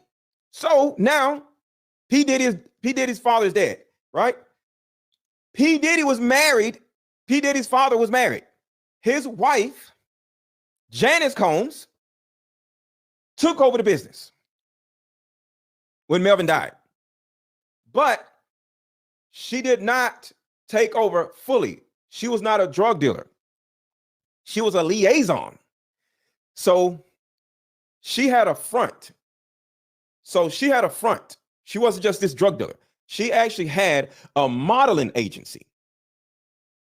Janice Combs had a modeling agency. And what Janice Combs did, she actually used her modeling agency to pimp out women to sleep with the drug dealers that was actually working with the CIA. Right. She trafficked models. So if you don't believe me, we'll hit a little Janice information and we'll go to the other stuff. But do y'all see how everything is linked together? The CIA was working with P. Diddy's dad. P. Diddy's dad died, so Janice started working with the CIA. So here's a little information on women Janice. with some shady characters. However, it all came crashing down when one of the hustlers allegedly did something unspeakable to one of the young women. Rumor has it that Janice managed to evade any charges thanks to her late husband's connections to law enforcement. So if all these rumors are true, Y'all heard that, right? Her connections to who? to her late husband's connections to law enforcement. Her late husband's connections to law enforcement, the CIA. To evade any charges thanks to her late husband's connections to law enforcement. Keyword, evade charges. Janice, hold on, back up. Janice was evading charges before P. Diddy was an adult. Women. Rumor has it that Janice managed to evade any charges thanks to her late husband's connections to law enforcement. That part right there shows you right there that Janice was working with the CIA after P. Diddy's father was working with the CIA after who? Who? Who was over Melvin? Frank Lucas. I just want to make sure y'all are on the same page because I don't want to lose nobody. So Frank Lucas working with the CIA, he goes to prison. Next thing you know, Melvin Combs start working with the CIA. He gets killed. Next thing you know, Janice Combs starts working with the CIA. She becomes a madam for rich drug dealers. So if all these rumors are true, it really makes you wonder if this is one of the reasons Diddy appears to have twisted relationships with women. That's another part right there. Twisted relationships with women. Keep that in mind too. All this is coming together. Twisted relationships with women.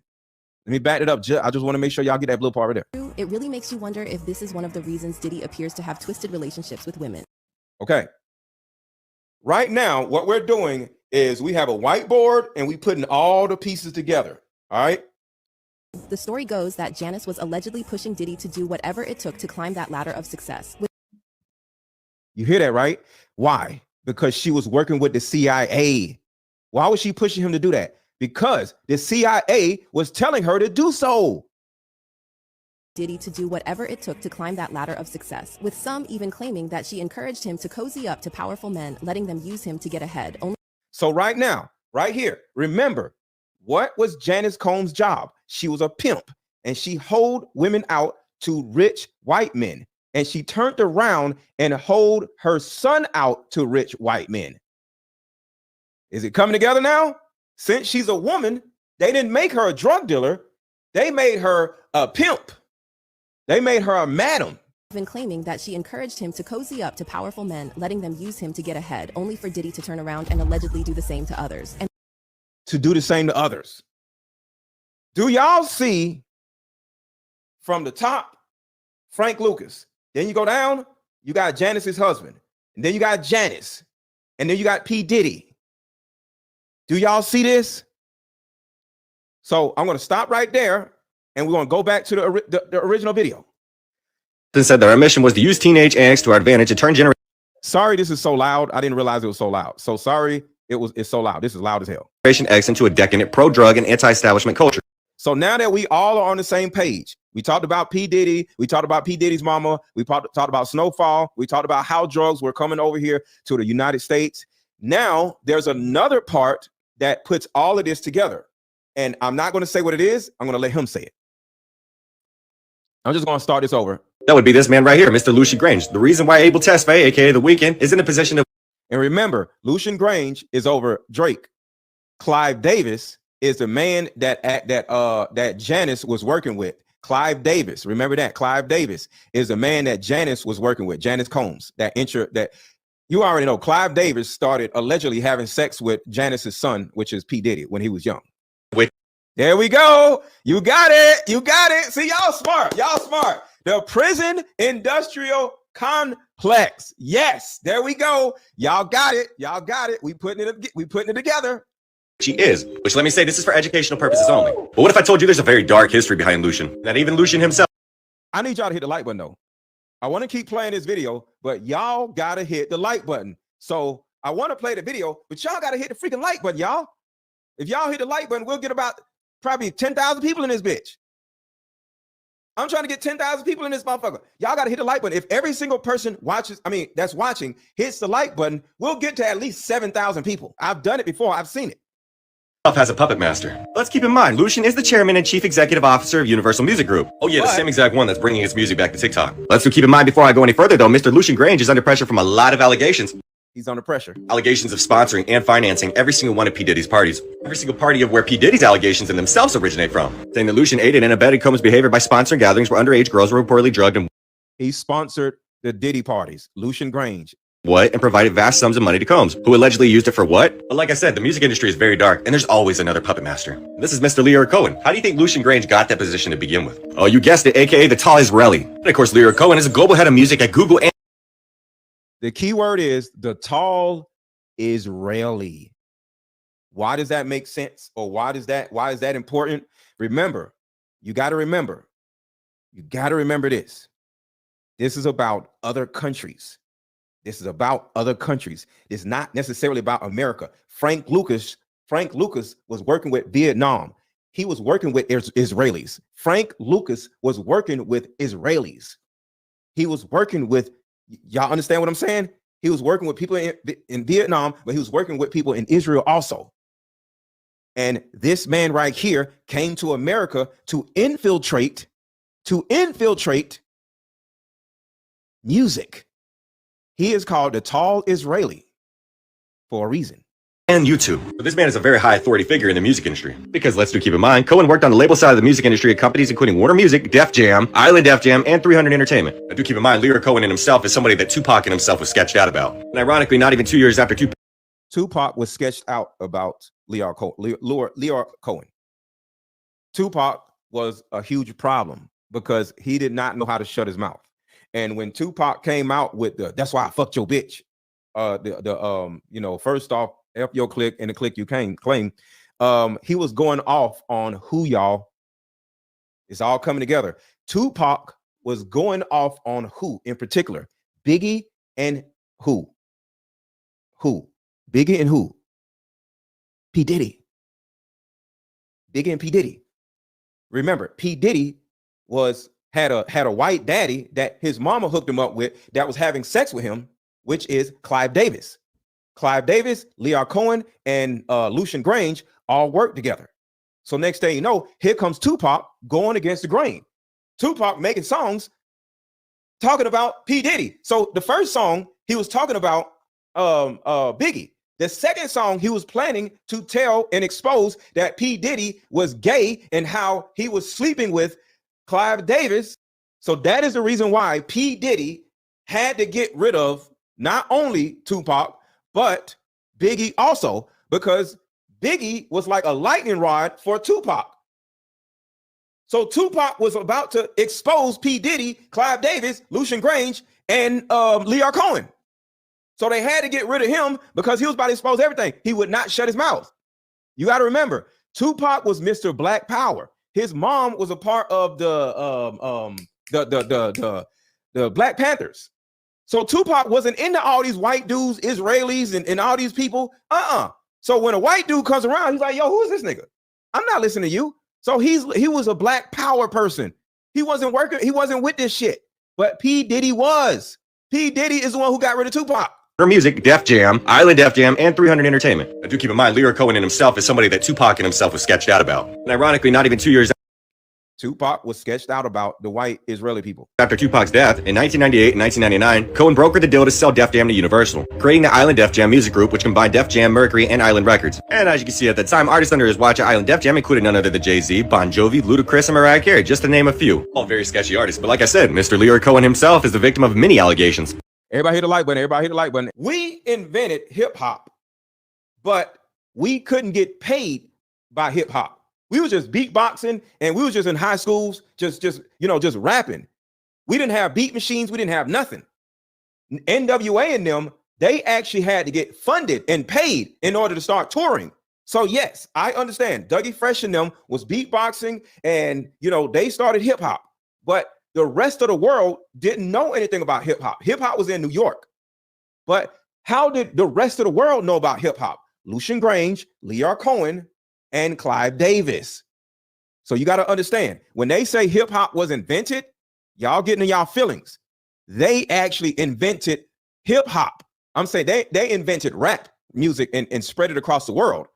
We invented hip hop, but they actually invented what it is today. So I just want to make sure. Many allegations. Oh yeah, and Jimmy Iovine. I forgot about Jimmy Iovine. That's another one. Including from a CIA agent that confessed the agencies created rap music to fill private prisons. We created hip hop. They created rap music. They made it into music. We were just rapping. They helped us make it into music. So they created rap music. Philly is in the building. What's going on? Mr. John Homestead, a retired CIA agent, has admitted on national Russian television that hip-hop was a psyop invented by the CIA in the 1980s and the agency. It was a psyop. He has direct and financed household name artists, including NWA, Dr. Dre, Jay-Z, and Kanye West. Kanye tried to tell everybody about this years ago. And of course, nobody wanted to listen. To fill prisons. Thank you. Shout out to Scottish Sharon. To fill prisons, specifically to fill prisons. So while we just at high school and stuff, just rapping and beatboxing or whatever, white people are like, we already dropped drugs in the neighborhoods. How else can we make money off of black people? We're going to, we see the rappers like da da da da da da da da. How about we make that into music? It wasn't music, y'all. It was just us rapping to ourselves and to our homeboys and stuff. It was not music. We did not have access to music. We just was beating on tables. How about we meet up at a coffee shop and play this fun dating card game?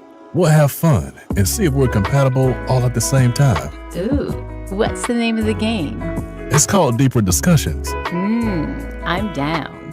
Okay, meet you at 6. Fellas, buy this card game. Ladies, buy this card game. Buy about 2 or 3 card games. The main reason why people can't stay together isn't because they don't like each other no more. It's actually because their present family issues come up or their past family issues come up. But when you play Deeper Discussions, you'll be able to understand a person's family issues up front. This game can be played with either 2 people or an entire group. So have fun. Question number 1. Name a time when money was the main factor why a relationship went bad. Deeper Discussions Dating Edition. Again, these cards are good for vetting a potential boyfriend, Candidate. a potential girlfriend, a potential husband, a potential wife. The texture of these cards are so soft and silky, by the way. Like They ain't gonna get really wore out. durable. A dating card game for introverts who have a hard time asking the much needed compatibility questions. Deeper Discussions, the card game.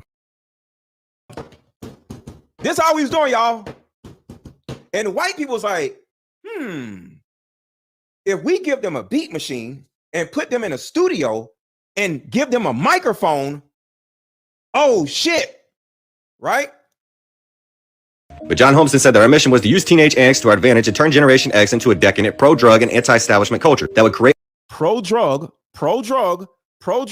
and anti-establishment culture. When I was young, I would listen to 2 Live Crew, anti-establishment. They just talk about pussy. I'm like, yo, what? Next thing you know, NWA came around. They talking about fuck the police, fuck the police. I'm like, yo, they tripping. And as a kid, I was like, how is fuck the police on the radio? Like, how are record executives okay with rappers saying fuck the police? Because they were telling them to do it. uprisings and further division within society, saying that uprisings. See, in order to get black people to go to prison, they have to not like the police. They have to hate the police. So white people told young black people, because you got to remember, they already got with Franklin and them and flooded the neighborhoods with drugs. So now you got a whole bunch of young dudes trying to sell drugs and getting beat over the head by batons by the police. So they like, yo, hey, Teddy, I'm trying to sell these drugs that you just gave me from the CIA, because Teddy works with the CIA, but I keep having problems with the police. So what are we doing? You want me to sell these drugs or no? Next thing you know, music came out talking about fuck the police. It was anti-police music in order to make us go to jail. the CIA even infiltrated mainstream radio to promote their music and reach millions of people. to gain specific influence in society. See, like it says here, Cohen ended up promoting rappers such as Jay-Z and Kanye West, and more recently brought Migos and Young Thug to prominence. Well, obviously Kanye knew what he was talking about. But see, Kanye himself, alongside John Hobson, stated that the elites have been slowly working on eroding social norms for decades. Eroding social norms. Rap music was specifically put together to erode social norms and cause young men to like go against police and societal, norms. Why? So they asses can go to jail. See, famous black men and normalize the sight of men in dresses was a part of the agenda. Normalizing men in dresses. Normalizing men in dresses. And here's the thing, right? A music industry executive who was present at the first meeting between the CIA and music industry executives has written a confessional letter detailing exactly what went down on that fateful day in a specific video that is no longer available online. It is. I have it. Yeah, I'm sure that's not sketchy in itself, right? Or the fact that John Holmeston said that the CIA worked in tandem with music industry elite to create a funnel in which young people would be indoctrinated with brainwashing gangster rap music and then delivered to the highly profitable private prison system. Y'all heard that, right? See, some of y'all know this, but there are people who don't know this. So just understand, some of y'all know this, but there's a lot of people who don't know this. Or the fact that John Holmeston said that the CIA worked in tandem with music industry. The CIA works in tandem with the music industry. Or the fact that John Holmeston said that the CIA worked in tandem with music industry elite to create a funnel in which young people would be indoctrinated with brainwashing gangster rap music and then delivered to the highly profitable private prison system. In order to create this funnel, the CIA introduced music industry owners to the private prison industry. That's it. So Jean Grey, awesome name, just said, and what's the end game for CIA? To funnel young black people into the private prison system. Keep that in mind. That's what he just said. See, that's where Time Warner comes in, because let's keep in mind, like I stated at the beginning of this video, Lear Cohen himself was a very high authority figure at Time Warner. And as you Time Warner. You see, some of the biggest names in the music industry are in cahoots with private prison owners. And as you can see in 2021, y'all hear that right? Private prison owners. Core Civic, formerly known as Corrections Corporation of America, the biggest name in the private prisons industry, contacted 48 states offering to buy their prisons. See, there was one particular requirement of eligibility for the deal, saying that an assurance by the agency partner that the agency has sufficient inmate population to maintain a 90. Every prison has to be, I think, 96% full. That is a rule. Every prison has to be 98% full at all times. How do you do that? Rap music, drugs. 80% occupancy rate over the term of the. Oh shit, he just said it. I think he said it. See, there was one particular requirement of eligibility for the deal, saying that an assurance by the agency partner that the agency has sufficient inmate population to maintain a 90% occupancy rate over the term of the contract. And here's the sketchy part that this article paints very well, right? In the year 2012, a mere 232 media executives in the U.S. were responsible for controlling all avenues necessary to manufacture any celebrity and spark any trend. And of course, Time Warner, as the owner of Warner Brothers Records, can not only sign an artist, but since they are also the owners of Entertainment Weekly, they can also put an artist on the cover of magazines by next week. So that means not only are Time Warner not only owns the record company, not only the distribution company, but also the magazines that they putting y'all black ass faces on. So they putting you on the front of magazines when you sign. Golly. BlackRock, all them, they own all this shit. It says right here, you think you choose what you listen to, but do you really? Here's the most important part that this article paints very well. BET and MTV are owned by Viacom. When ownerships of these mass media conglomerates is cross-checked with the biggest names in private prison ownership, the largest owner of Core Civic, like I just named, formerly Corrections Corporation of America, is none other than Vanguard Group Incorporated. BlackRock. The corporation that works very closely with BlackRock and Larry Fink. There you go. You just say BlackRock. BlackRock and Vanguard. You know, the corporation who basically has the highest shares in every single major corporation that resides out of America? Yeah, that one. Vanguard. They own the Bisco. They own the shit you eat, the shit you watch. Every news agency. Do y'all know every news agency is owned by Vanguard and BlackRock? So Vanguard and BlackRock owns the news agencies that control, propaganda in the news that you watch. And then under them is Time Warner that owns all the record companies. And then the damn Us Weekly and all the magazine companies is owned by Time Warner too.